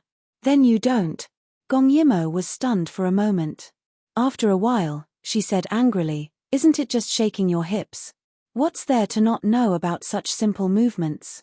I can do it after seeing it once. Then what are you waiting for? Let's go dance. With that, he pulled Gong Yimo and wanted to leave. Wait. Gong Yimo widened her beautiful eyes. I suddenly thought of a way to promote the growth of the seedlings. Long Cheng Wuji laughed out loud. Let's talk about it after the dance. As she spoke, she dragged Gong Yimo off the stage. Jump. Jump my ass. Gong Yimo stood there with a stiff expression. The honor of her Dai Yu state did not allow her to do so. Long Cheng Wuji had one hand hooked onto someone else's arm, and the other hand hooked onto hers. Her other hand was passionately hooked onto by a beautiful girl, and she was forced to turn in circles. Many people were cheering at the side. The sound of percussion instruments and the melodious singing of a young girl could be heard, forming a scene of intertwining joy. And Gong Yimo was in the midst of it, like an alien. Kick. Long Cheng Wuji said with a smile. Kick your sister, I won't kick you. Gong Yimo looked at them coldly as they kicked their legs. She stood there with an attitude that said, you stupid mortals, this princess will never associate with you. Go in circles. Go in circles, your sister. She would not twist her waist and turn in circles like this. It was too ugly. Gong Yimo did not cooperate, and Long Cheng Wuji laughed. He pulled on her hands and forced her to turn in circles. Gong Yimo's face turned red. Even under the light of the fire, it could be seen. Gong Yimo, you're scared. His hearty laughter mixed with the clapping of the others. The people actually formed a circle around them, and Long Cheng Wuji pulled Gong Yimo's hands and turned in circles. He was very fast. Gong Yimo's skirt fluttered around the bonfire, causing the crowd to cheer. Her face, on the other hand, was as red as a prawn. Mama am I, can you not look at me anymore? Gong Yimo, your waist is still quite thin. Come, twist it a little. Just a little. Gong Yimo's face was already expressionless. Seeing that his evil hands wanted to twist her waist, she quickly dodged. But with this dodge, she fell into a group of women. Long Cheng Wuji's arrogant laughter could be heard in the chaos. If any of you can make her dance, this king will reward you greatly. The cheers of the young girls drowned out Gong Yimo's cries. Why did she have to dance in the crowd? Long Cheng Wuji, come, let's discuss. I'll dance for you alone, please let me off. But the young girl's enthusiasm was too much for Gong Yimo to resist. In the end, she was forced to dance in front of everyone with a face full of despair. She must have twisted her body in an unsightly manner. Don't you see how many people are laughing at her? Actually, they were not laughing at her, they really liked her. Dai Yu State's dance was exquisite and dignified, while Lu Yi's dance was hot and casual. Gong Yimo was in the middle of it all and felt at a loss. But what she did not realize was that she was dancing faster and faster, and her face was gradually showing a smile. Actually, it was very simple. Long Cheng Wuji held a small drum in his hand and danced beside Gong Yimo. The more Gong Yimo danced, the more joyful she became. She was like a fairy on the dance floor, her every frown and smile was indescribably charming. The commoners were even more enthusiastic as they danced around the two of them. Their cheerful voices soared into the sky and melted the ice. In the dark, Long Cheng Ting Shui revealed a malicious smile and said to the girl beside her, Sister Wuyo, did you see that? Gong Yimo is a fairy. It's not enough that she seduced her own brother, now she's seducing her royal brother. Flower Boat Wuyo frowned as she looked at the lively crowd. The two people dancing around the drum. They had not known each other for long, but they were like a pair of jade. The man was handsome, the woman was beautiful. One was a proud son of heaven, and the other was a proud daughter of heaven. Although she could not see his expression, Long Cheng Wuji's laughter was so joyful. It was something that had never happened before. Brother Wuji. He really liked Gong Yimo. Perhaps he did not realize it himself. While she, the goddess, was pushed to the side without any place to stand. Long Cheng Ting Shui continued, you are royal brother's fiancé, and Lu Yi's revered goddess. What is she, Gong Yimo? As long as you go out, the commoners will all side with you. But since she overestimated herself, we should teach her a lesson. Flower Boat Wuyo glanced at Long Cheng Ting Shui. Is it because you suffered in Gong Yimo's hands that you want to incite me to go against her? Long Cheng Ting Shui, I am not stupid. Long Cheng Ting Shui narrowed her eyes like a venomous snake staring at her. Sister Wuyo, you are thinking too much. How could I use you? It's just that we have a common enemy. As long as you help me at the crucial moment, that will be enough. Flower Boat Wuyo looked at the crowd again. Over there, it was a lively event. Over here, it was bone-chillingly cold. After a while, she heard her own voice. Okay. Long Cheng Ting Shui was at least right about one thing. This was their common enemy. Chapter 351. Under Gong Yimo's careful and scientific management, the potatoes blossomed. She spent almost every day in the big tent, checking the data and observing the growth of the potatoes. These were the experiences she needed when she returned to Dai Yu State in the future. As for the matter of establishing the Three Kingdoms horse ranch, it was left to Long Cheng Wuji to handle. In any case, her letters had already been sent out. One was sent to Yuheng, while the other was sent to Dayu. She believed that after Lu Yi agreed, the three kingdoms would be able to properly discuss the details. Gong Yimo's plan was successful, so she requested Longcheng Wuji to be more generous and spread the news of the excellent horse breeds. At the very least, she wanted to ensure the quality of the horses in the 18 stud farms across the three kingdoms. It was a rather excessive request, but Longcheng Wuji agreed.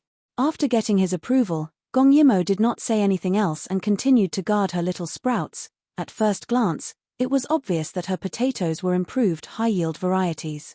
She originally only had 20 potatoes, but she used 15 of them. After they germinated, she cut them into about 100 pieces. According to the standard yield, each pit had 4 to 8 potatoes. Not counting the small potatoes, she had nearly 1,000 seed. Just thinking about it made her excited. When the day came, it would be even more amazing.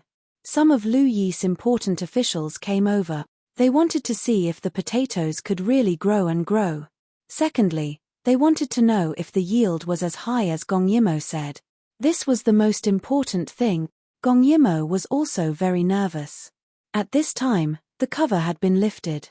People could only see the sprouts, but not the fruits. Even Longcheng Wuji was puzzled. Could it be that the sprouts were food? Gong Yimo smiled and said mysteriously, "The fruits are underground." This sentence surprised everyone. Gong Yimo was already rubbing her hands and preparing to pull out the sprouts. She did not know how much she would produce. Because she was nervous, she did not even peek. Could it be that there was not even one? At this moment, she felt like she was gambling. This was the first time she was working so hard. Please don't embarrass me. With this thought, Gong Yimo reached out and pulled out a sprout. It was quite heavy. She pulled them out all at once. At this moment, she was so happy that she almost cried. There were actually 8 of them. Not counting the small ones, this sapling actually grew 8 fruit. Everyone gathered around to take a look, but Dragon City Limitless was the most shocked. He was very clear about how many seeds Gong Yimo had in her possession. In just 3 short months, she was able to obtain so many fruit. His eyes swept across the field. There were more than 100 seedlings. If each of them had such a high yield, it meant that she had used the dozen or so seeds in her hand to obtain nearly 1,000 fruits in 3 months. This could no longer be described as high yield. It was simply heaven-defying. Many of the ministers were shocked, but the most shocked were the farmers. When they saw this result, they suddenly knelt down. This lowly one doesn't need the reward. Can the king bestow a few of these divine items to this lowly one? I can't thank you enough. They were the ones who knew their value the most. Once they obtained this fruit, it meant that they would no longer have to endure the cold and hunger of winter after a year. Dragon City Limitless finally recovered from his shock. He looked at Gong Yimo and waved his hand to allow it. His original intention was to bestow these to the commoners, so that they would no longer have to suffer from hunger. 1,000 seeds was not a lot, but it wasn't a little either. But if all of them were to germinate, that would be a few thousand seed. Then they would grow.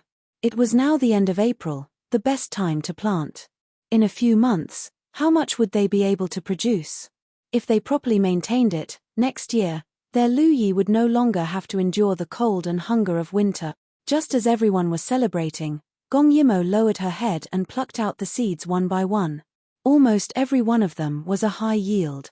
This was partly because of her catalysis, but it also had a lot to do with the variety of the seed.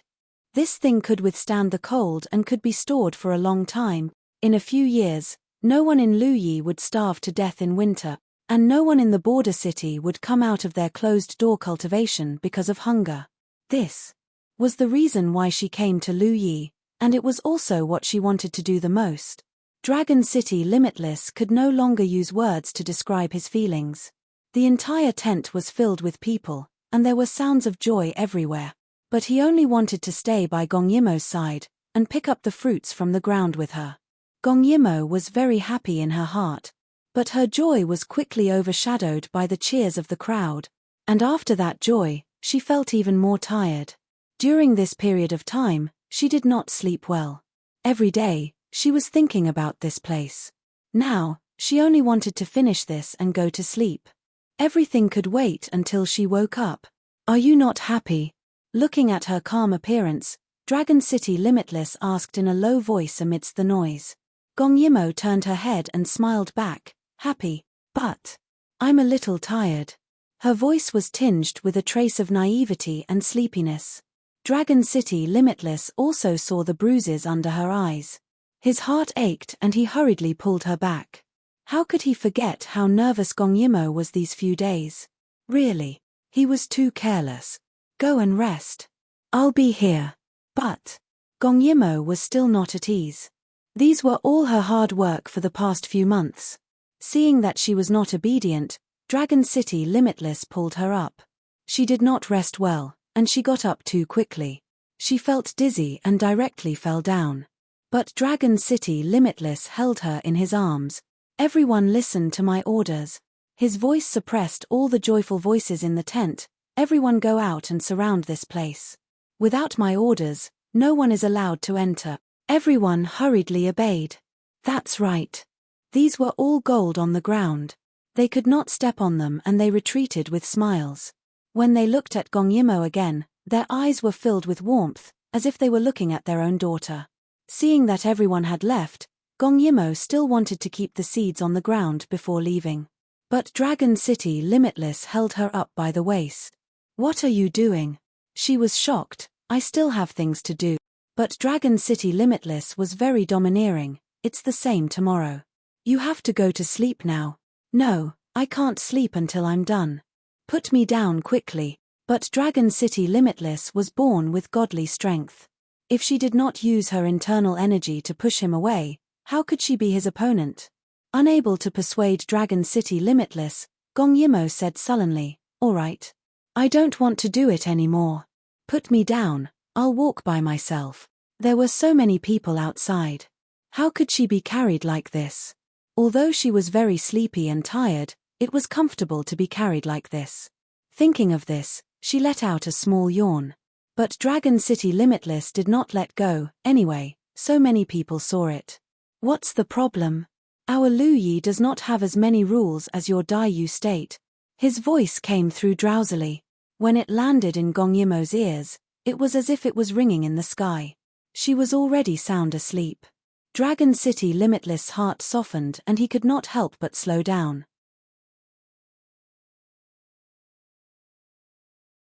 Chapter 352. Because it was in Lu Yi, and she had offended someone, so during this period of time, when she was not around, Sai Kong and his men were guarding there.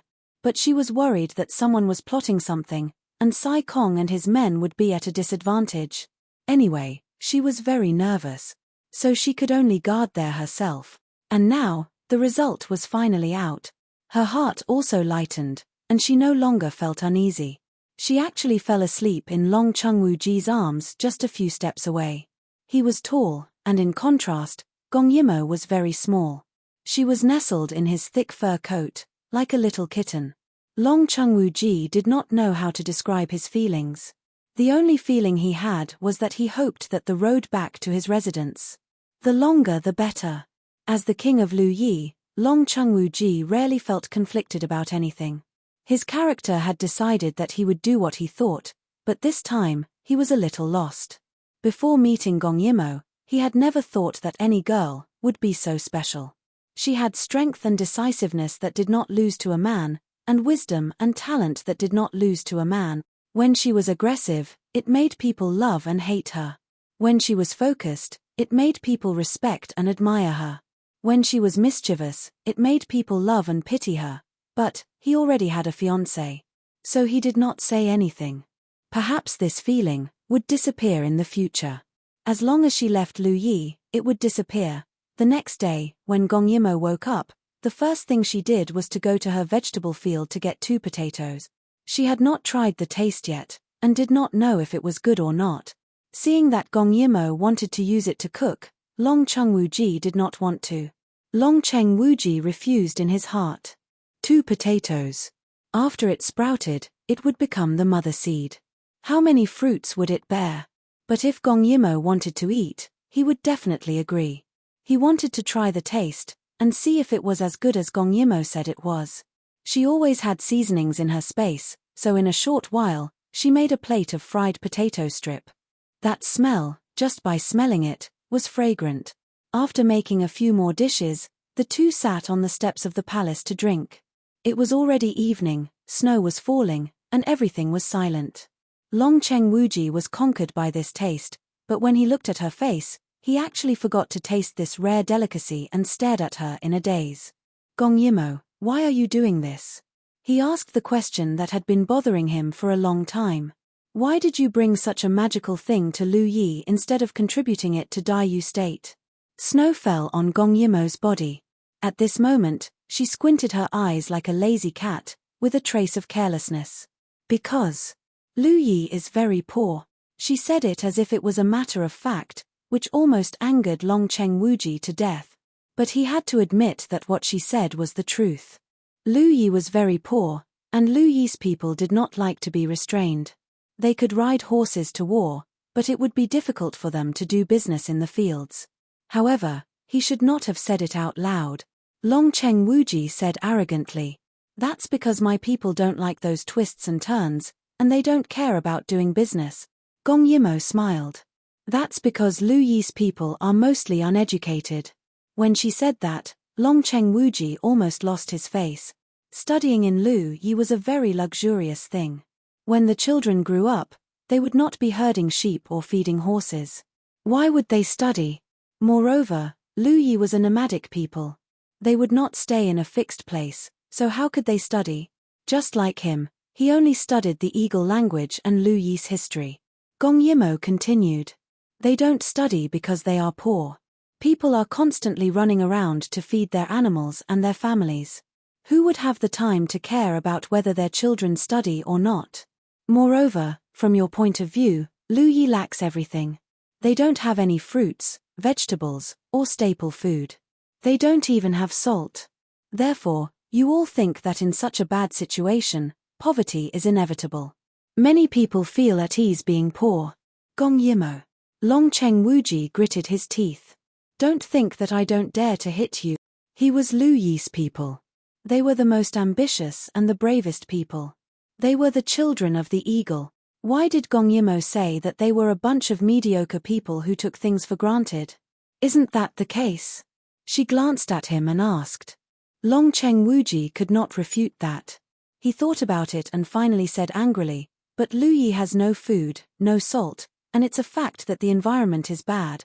That's why Lu Yi has it harder than the people of Dai Yu State. It's because you have everything. Gong Yimo pinched the wine bottle between her fingers and narrowed her eyes. But have you thought about what Dai Yu State doesn't have? What do you have? Long Cheng Wuji was stunned. You have vast land. You have horses, sheep, and cows. Your fur can be seen everywhere. However, a complete fur can be sold for a good price in Dai Yu State. Your agate and jade are not worth much, but these can be sold for a sky-high price in Dai Yu State. Her voice was faint, but it seemed to be bewitching. It made King Lu Yi's eyes shine brighter and brighter. The ancients were limited by their horizons. They could not see the heights that Gong Yimo could see. Long Cheng Wuji was already very smart. From Gong Yimo's actions, he could infer many things. He wanted to open up a horse trade route with Yuheng. However, he only wanted to be able to buy food during the winter. He could not see anything else. It was as if he never knew that opening up the road further would bring about so many benefits. He had underestimated the benefits that trade could bring.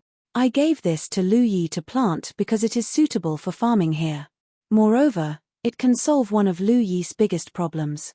In a situation where you do not lack food, the people in the border towns will not harass other countries and will not rob them. She said it openly, but it made Long Cheng Wuji blush for no reason. Moreover, you can spread this food. This process of spreading is the process of trade. It is also a form of training. Moreover, once they start farming, Lu Yi's people will start to have a sense of land. They will not wander around like before. They will cherish their own country more and will not peep at other countries' lands. Only when the people settle down, will Lu Yi have the opportunity to become emperor. So, I hope that you can farm well in the future. On the basis of being self-sufficient, you can develop and become stronger. Her voice was cold and clear. Every word was said casually. However, in Long Cheng Wuji's ears, it was as if she was being guided by the gods. Long Cheng Wuji felt as if someone had woken him up. His head hurt. Then it became very clear, Lu Yi could not become emperor. Other than being poor, the nomadic people did not have a sense of land. They were small in number and the tribes were like loose sand. They came and went like the wind. It was not easy to manage them, not to mention centralizing power, but he never thought that Gong Yimo's action, which seemed to be solving the food problem of the people, was actually solving the problem of the country's foundation. Once the people settled down and started farming, they would not be tribes anymore. They would be towns. This town would not be like now. Although it was called a town, it was actually a market for the people to exchange goods. It would be like the forcibly built Huacheng. It would be a place where the people lived. Once the people settled down, there would be a city, a county, and finally a country. Not to mention, Gong Yimo had also drawn out a trade route that spanned across the 3 countries. This was to let Lu Yi settle down first. Then, on the basis of stability, she would establish a road of development. So that the people of Lu Yi could change their way of life and live like the people of Dai Yu State, she must be a guide sent by the Eagle God. She must be.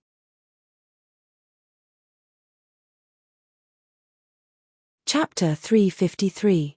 Long Cheng Wuji did not know how to thank Gong Yimo. No matter how he thought about it, he felt that he could not repay her. So, he simply stood up and cupped his fists towards Gong Yimo. What are you doing?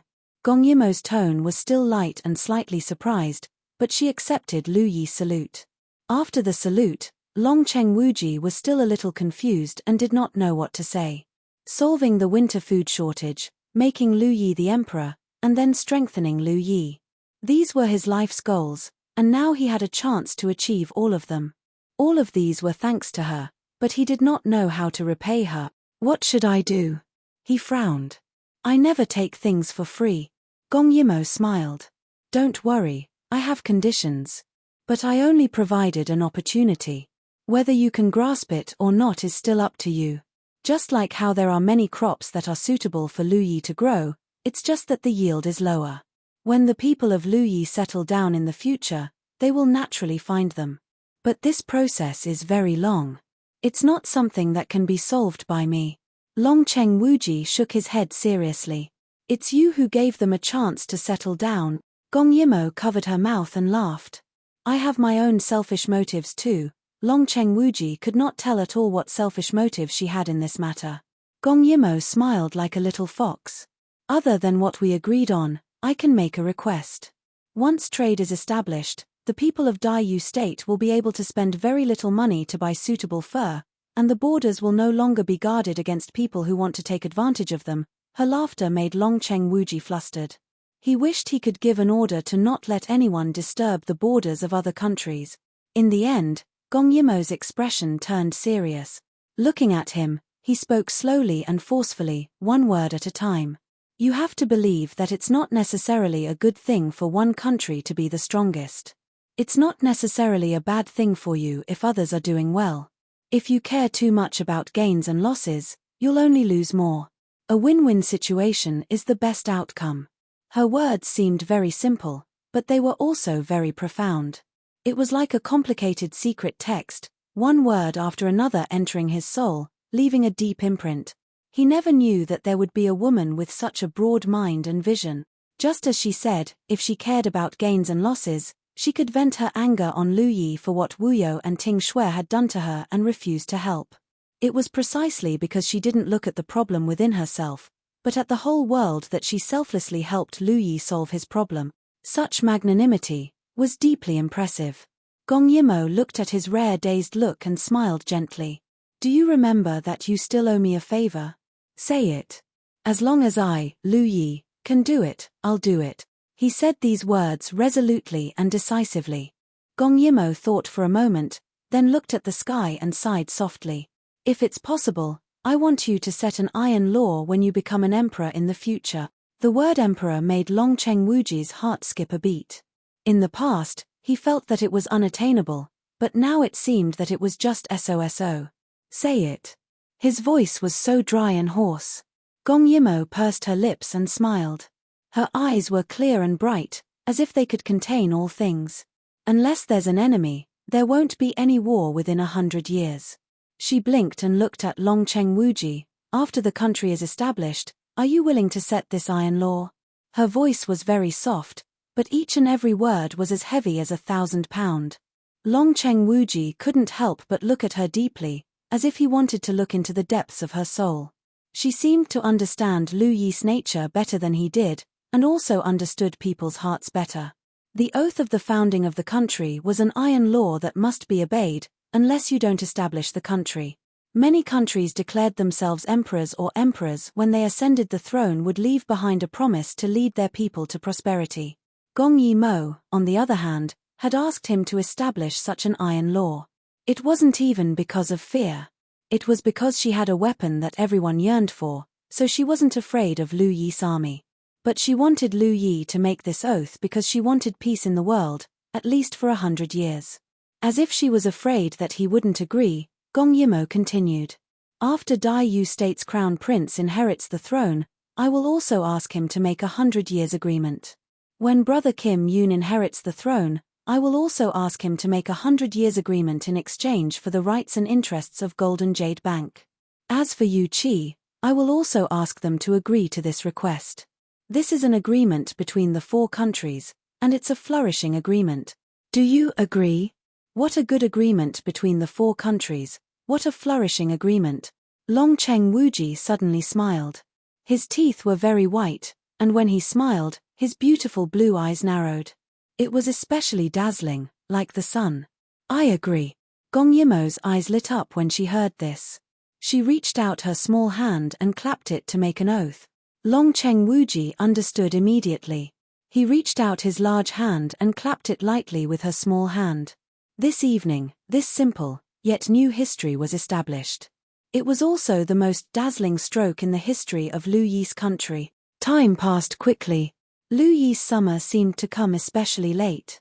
When the first batch of people cheered for their harvest, Gong Yimo was also about to leave Lu Yi. She felt that this trip was quite successful. At least after that time, Longcheng Ting Shui didn't appear again. This made her very satisfied. And as the farming exchange deepened, the people of Lu Yi liked Gong Yimo more and more. They felt that she was beautiful and didn't put on airs. She answered all questions and had a good temper. So when they knew that she was leaving, the joy of the harvest was reduced by a lot. Gong Yimo didn't know whether to laugh or cry. That's the basic method. You can develop the rest yourselves. Gong Yimo smiled and told him some potato methods she knew. She didn't forget to remind him, now that the 3 countries have begun to trade, you can also go to other countries to take a look. There are more species suitable for Lu Yi. The burly man dressed like a farmer nodded repeatedly, indicating that he remembered. Thinking of something, Gong Yimo said again, choose a dry place to preserve the fruit. Don't eat it if it sprouts. It's poisonous. Yes, yes. He smiled and nodded repeatedly. Gong Yimo then turned to leave. The weather was a little hot, but it wouldn't be long before she returned to the country. When that time came, she could go to the mountain resort. Soon, the farewell banquet arrived as scheduled. The entire palace was very lively. Gong Yimo was forced to drink cup after cup of wine. She thought that she might have to sleep in the carriage the next day. Longcheng Wuji was a little melancholy. At this moment, many women in white suddenly ran in. Each of them had a murderous look. They looked at Gong Yimo as if they were looking at an enemy. Longcheng Wuji put down his cup heavily. What's the matter? At this moment, the leading woman walked out quickly. It was Flower Boat Wuyo. She looked anxious. Cousin, quickly take this woman down. She's here to harm us. She's Lu Yi's enemy.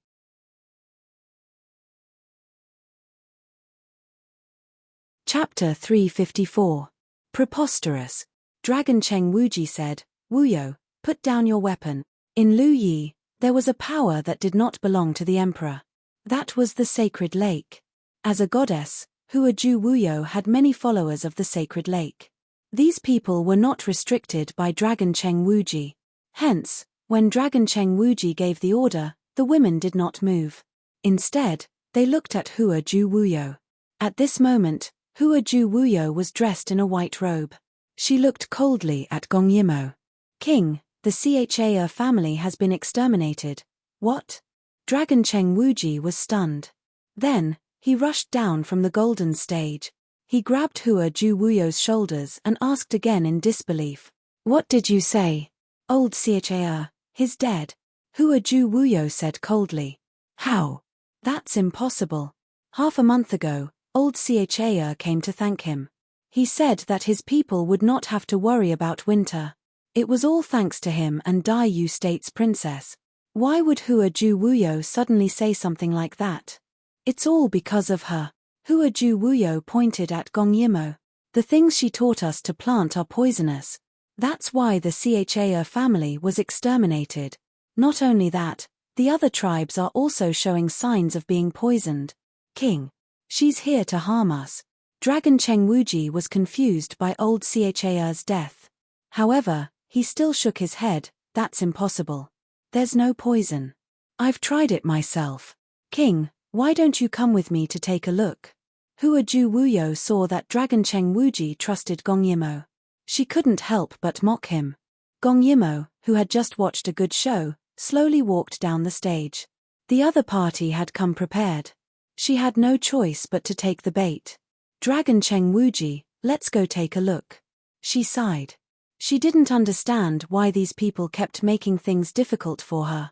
Dragon Cheng Wuji was stunned. Old Cha had helped him a lot.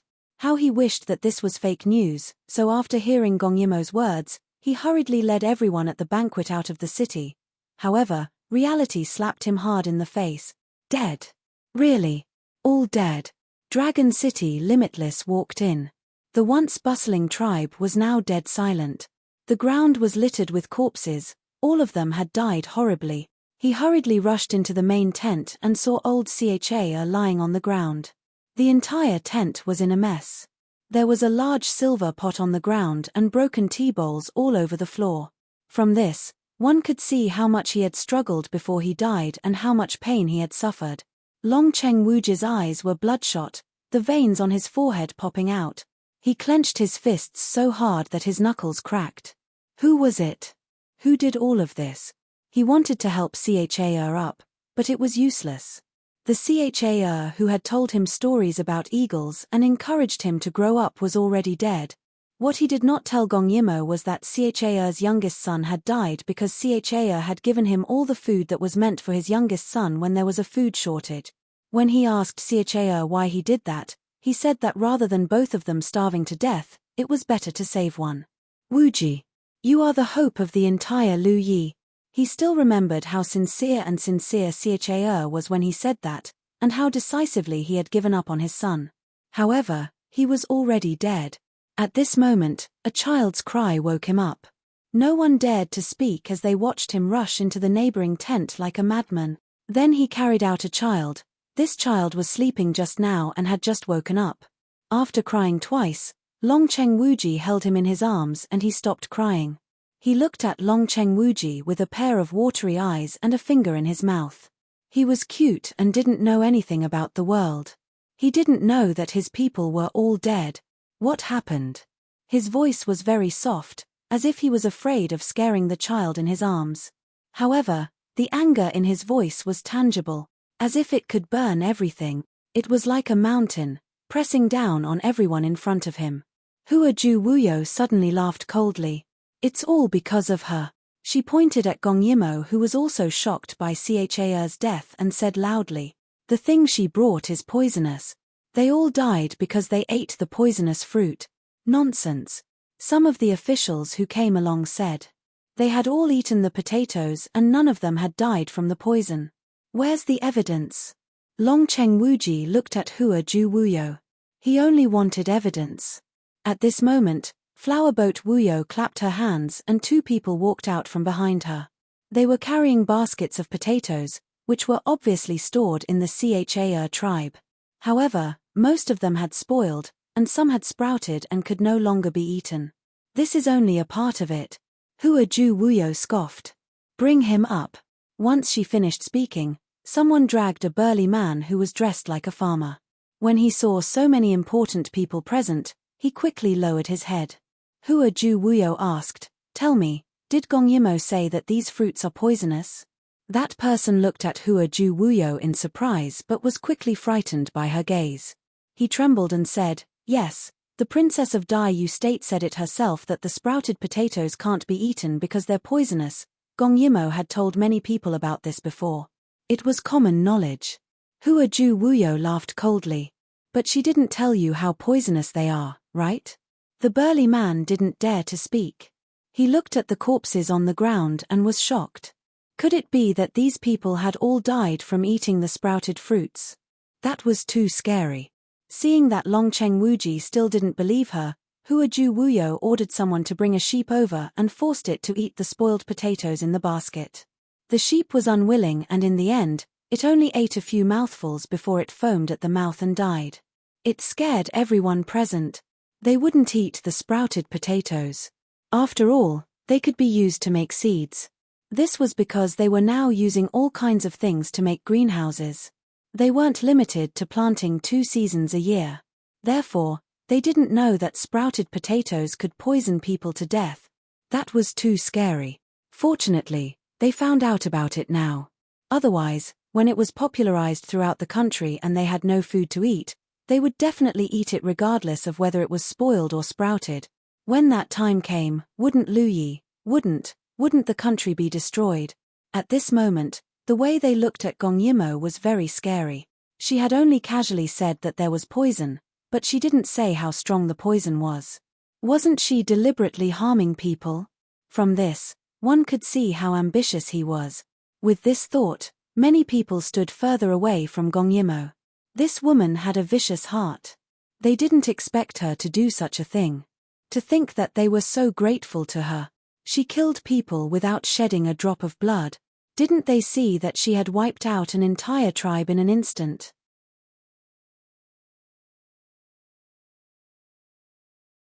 Chapter 355. Gong Yimo found it hilarious. When potatoes rotted or sprouted, they would produce poison, but the poison was not strong at all. Besides, it wasn't a disaster year. Gong Yimo couldn't think of any reason for the entire tribe to eat sprouted fruits. However, Xiache's family had already died out. No one had told her the reason. "You're going to convict me just like that?" Gong Yimo's light tone was very hateful at this moment. However, she didn't care. She had to vent her anger. "I said this thing is poisonous. It is poisonous, but the toxicity is very small. It won't kill anyone." She pointed at Cha's corpse in the main tent. They were clearly poisoned by something else. "It has nothing to do with potatoes. How do you prove it?" Hua Ju Wuyo smiled and lightly kicked the dead sheep beside his feet as he said in a deep voice. "Right now, this poisonous plant is only grown in Huacheng. It hasn't been popularized yet. Look, not far from here is the Cha tribe's new plantation. If you think that the seeds in this basket are poisoned, you can also pick up a germinated seed and eat it. As long as you eat it, I will believe that you are innocent." Many people felt that it made sense. The main reason was that Lu Yi was very weak in medicine. When they fell sick, most of them had to endure through it. They didn't have much medicine to eat, not to mention poison and detoxification. Moreover, Lu Yi was a simple person. Food was so precious. It was impossible that someone would poison something just to harm others. Therefore, they felt that if Gong Yimo said that she was innocent, then eating a sprouted fruit would prove that it was normal. However, they didn't think that someone would be so ruthless. They were afraid that there wasn't a single fruit in the entire Cha tribe that wasn't poisonous. At this moment, another group of people came. From afar, they could hear the sound of someone crying. The curtain of the main tent was pulled open. It was a group of familiar people. Longcheng Ting Shui glared at Gong Yimo, then angrily walked in front of Longcheng Wuji. "Brother, many of our people are sick. Come and take a look." Longcheng Wuji was shocked. He quickly walked out of the main tent.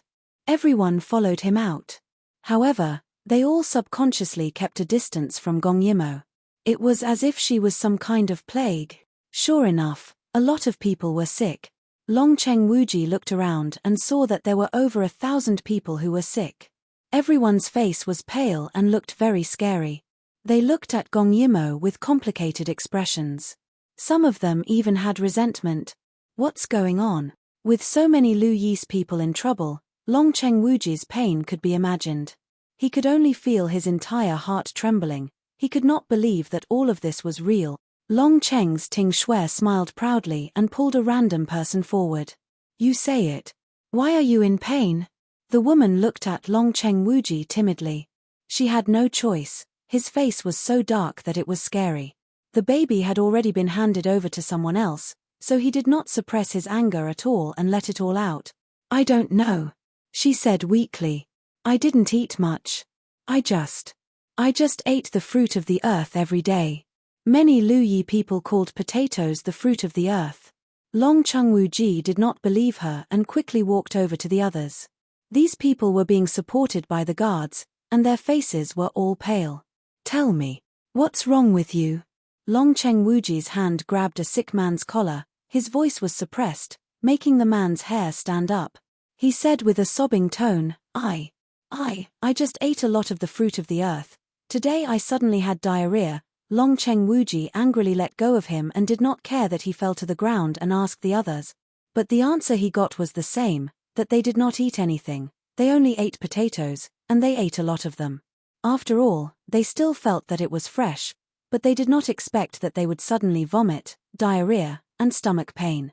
Gong Yimo then knew that in order to frame her, the other party had spent a lot of money. At the same time, she felt sad. She wanted to do good, but these people, for their own selfish reasons, harmed her like this. At this moment, a woman suddenly ran out in pain. In the end, she fell to the ground, but the gaze she looked at Gong Yimo with was indescribable hatred. It's all because of you. You used the evil fruit to harm people. My husband is dead. You caused his death. Her voice seemed to have broken the vent, as many people started to curse at Gong Yimo. She was immediately isolated. In the huge open space of the tribe, no one stood by her side. As for Sai Kong and the rest, because she was leaving tomorrow, they had already gone to prepare their luggage. At this moment, they probably did not know that Gong Yimo was being harmed, and the other party was so ruthless, it was very likely that Sai Kong and the rest had also been harmed. In the midst of so many noisy voices, Long Cheng Wuji had already given up. At this moment, he stood in the crowd, silently turned back to look at Gong Yimo, his eyes staring at her, as if he was possessed. At this moment, Hua Ju Wuyo seemed to have suddenly realized something and said, so the fruit itself is poisonous, it's just that before it rots, the toxicity is small, but once it germinates, the toxicity is very strong. I mean, how can there be such a perfect food in this world, resistant to dryness and cold, ripening quickly, and high yield, so it's actually poisonous? Her words received everyone's silent approval. As she spoke, she smiled at Gong Yimo. Everyone says that you're noble, but I didn't expect your heart to be rotten to the core. Ting Shui and I only offended you a little, and you want to take revenge on the entire Lu Yi? How scary. How can a woman like you deserve to be a princess? Hua Ju Wuyo's words represented faith, and when she said this, everyone felt that it was reasonable, and more than half of them actually believed her. No one thought that Gong Yimo would be the one to prove herself. She didn't even want to eat to prove her innocence, so they wouldn't defend her. Who asked her to be a citizen of the Daiyu state, and now she was plotting to harm the entire Lu Yi. This might be the Daiyu state's conspiracy, many people thought with certainty. Long Cheng Wuji also did not think that someone would be so ruthless as to poison the entire tribe's fruits in order to frame Gong Yimo. After all, the manpower needed to do this was extraordinary. He still underestimated women's hearts. So at this moment, he suddenly walked towards the plantation and picked up a sprouted fruit. He walked towards Gong Yimo step by step. At this moment, his eyes were red, and his veins were popping out. Obviously, he was agitated by the continuous deaths of his tribesmen, and he was extremely angry. He looked at Gong Yimo with a complicated expression. Old Cha's death made him unable to think, and he only wanted to prove it. He thought that as long as Gong Yimo ate it, he would believe her. Looking at his big hand reaching in front of her eyes, Gong Yimo's face was gloomy, and she did not say anything. This was Lu Yi, and her excuses were useless. She could only take out evidence, but the furious Lu Yi people would not give her a chance to prove herself. Eat. His tone was stiff, and that one word made his throat tighten. He almost crushed the fruit in his hand.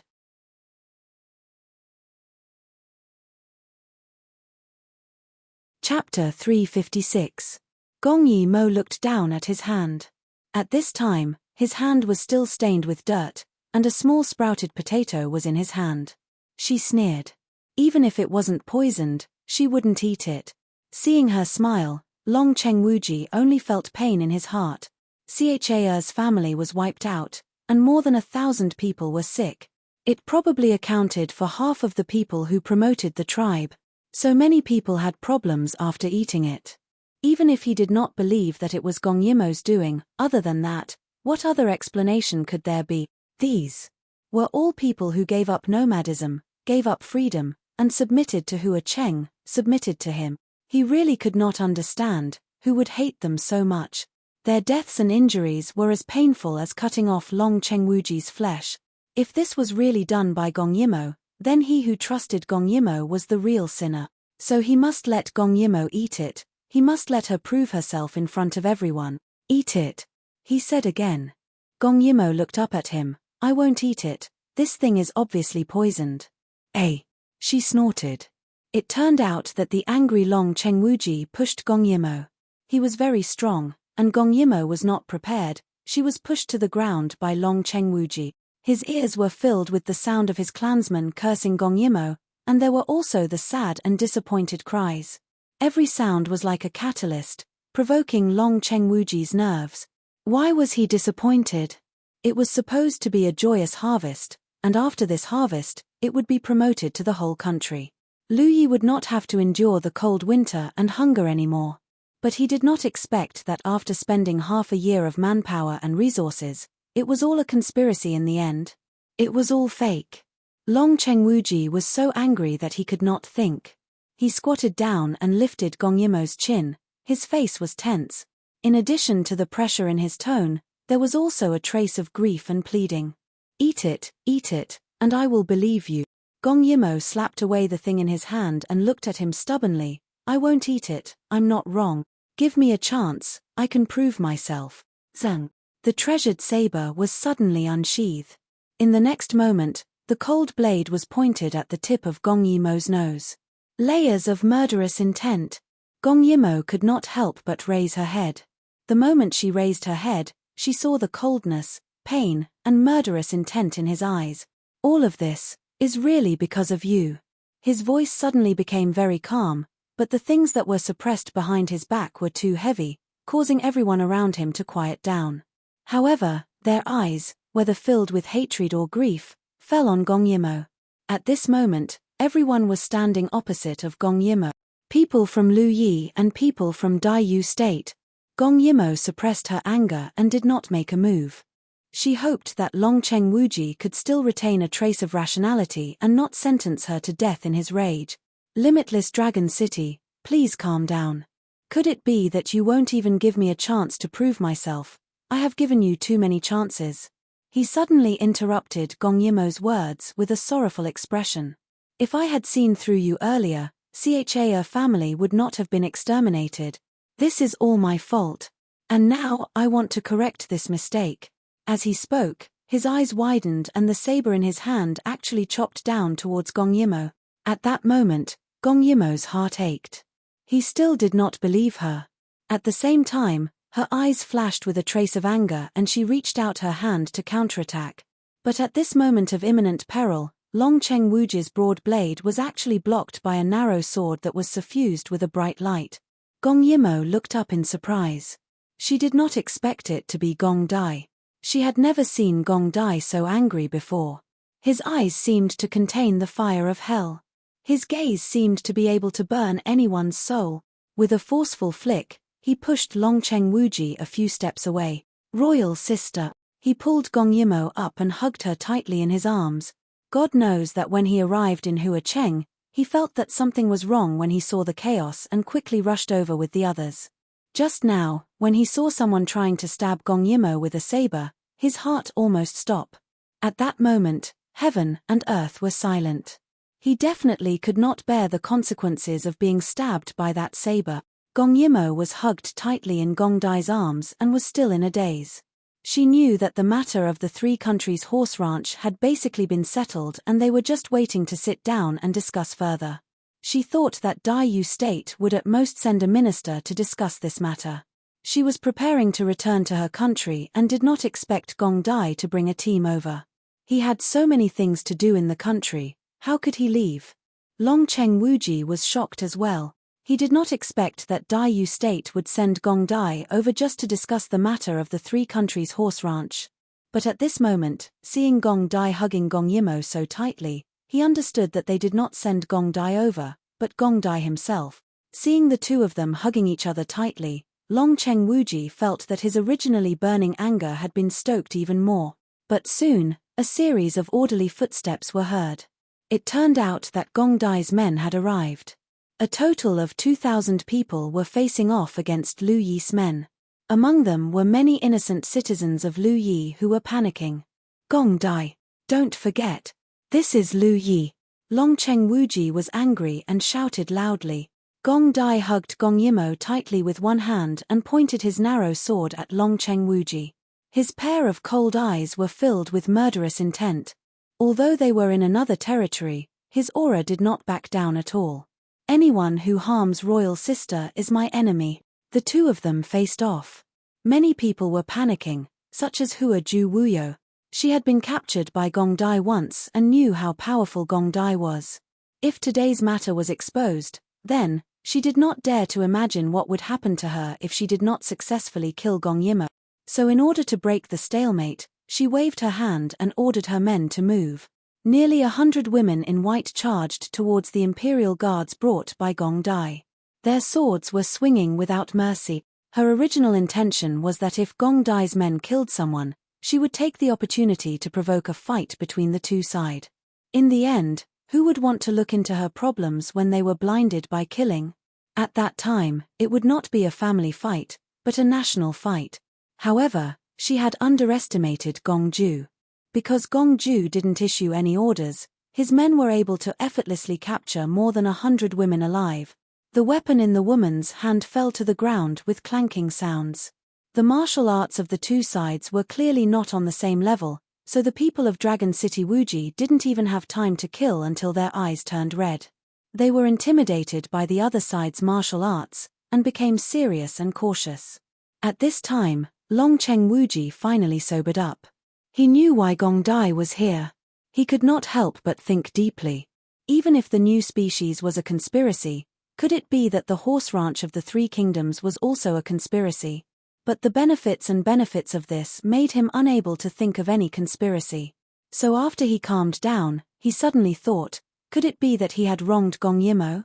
But, how could that be?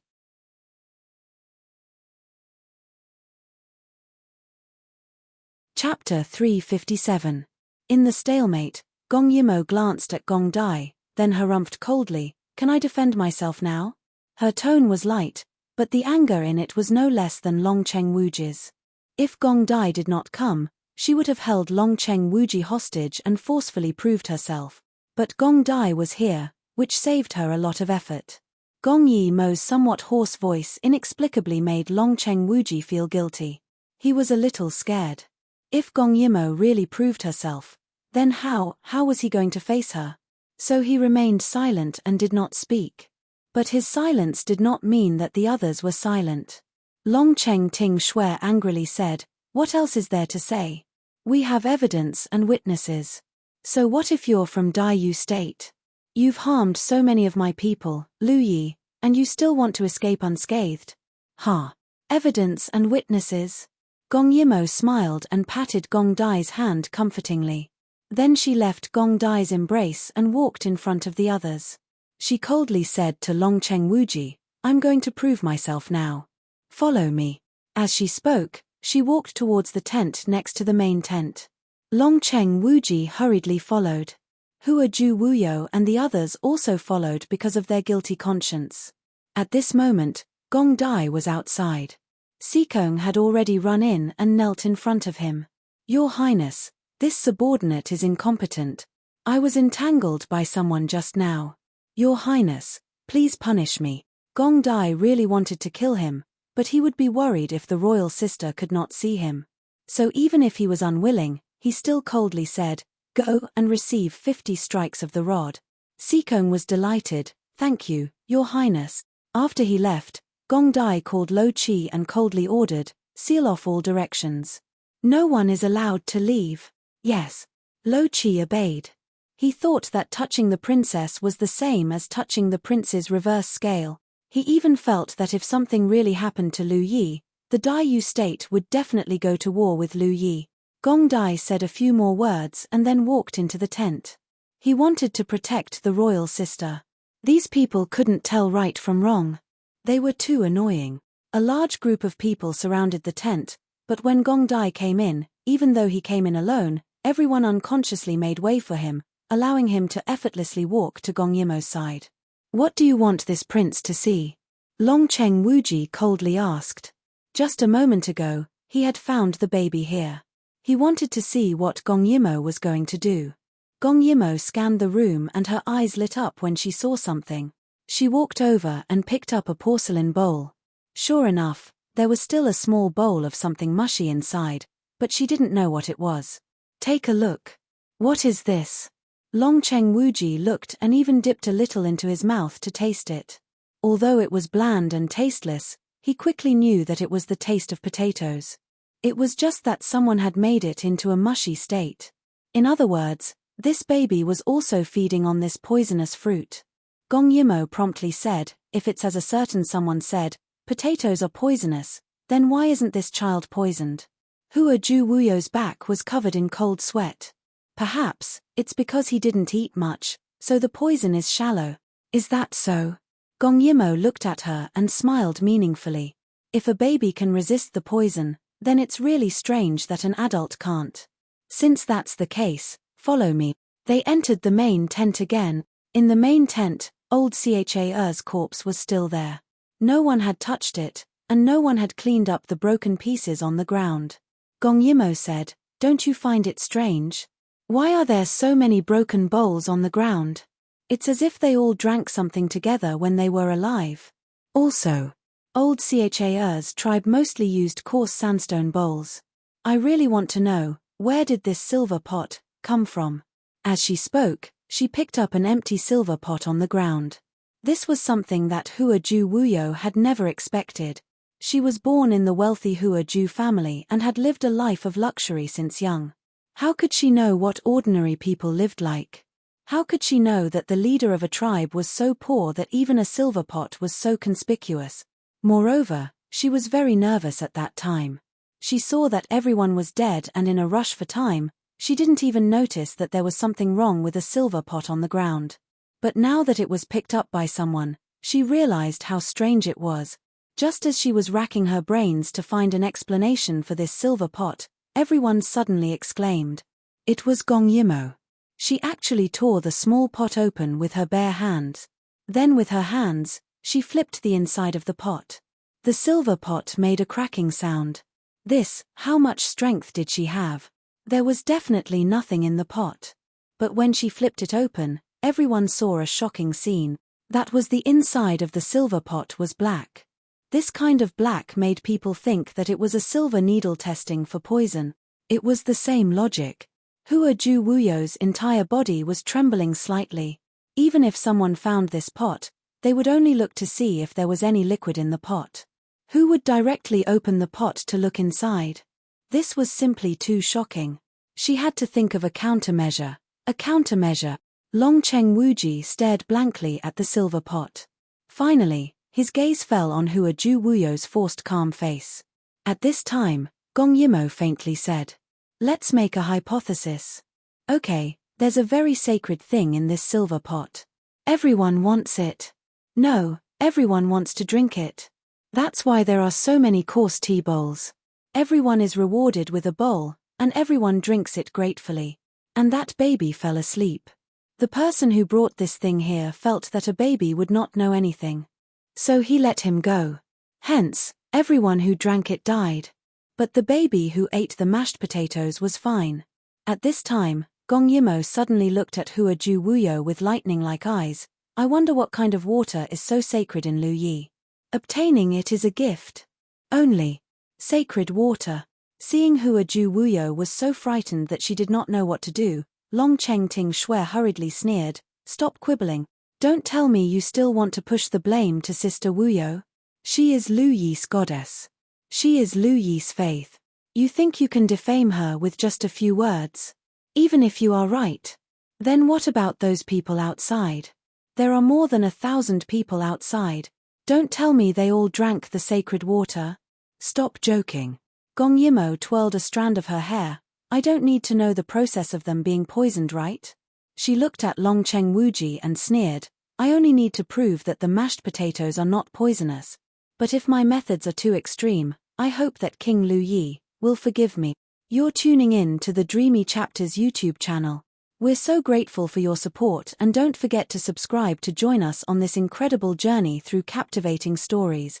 Your generosity through donations truly makes a world of difference, as it's the primary source of revenue that allows me to expand and enhance this channel for you. Thank you from the bottom of my heart for being a part of this adventure.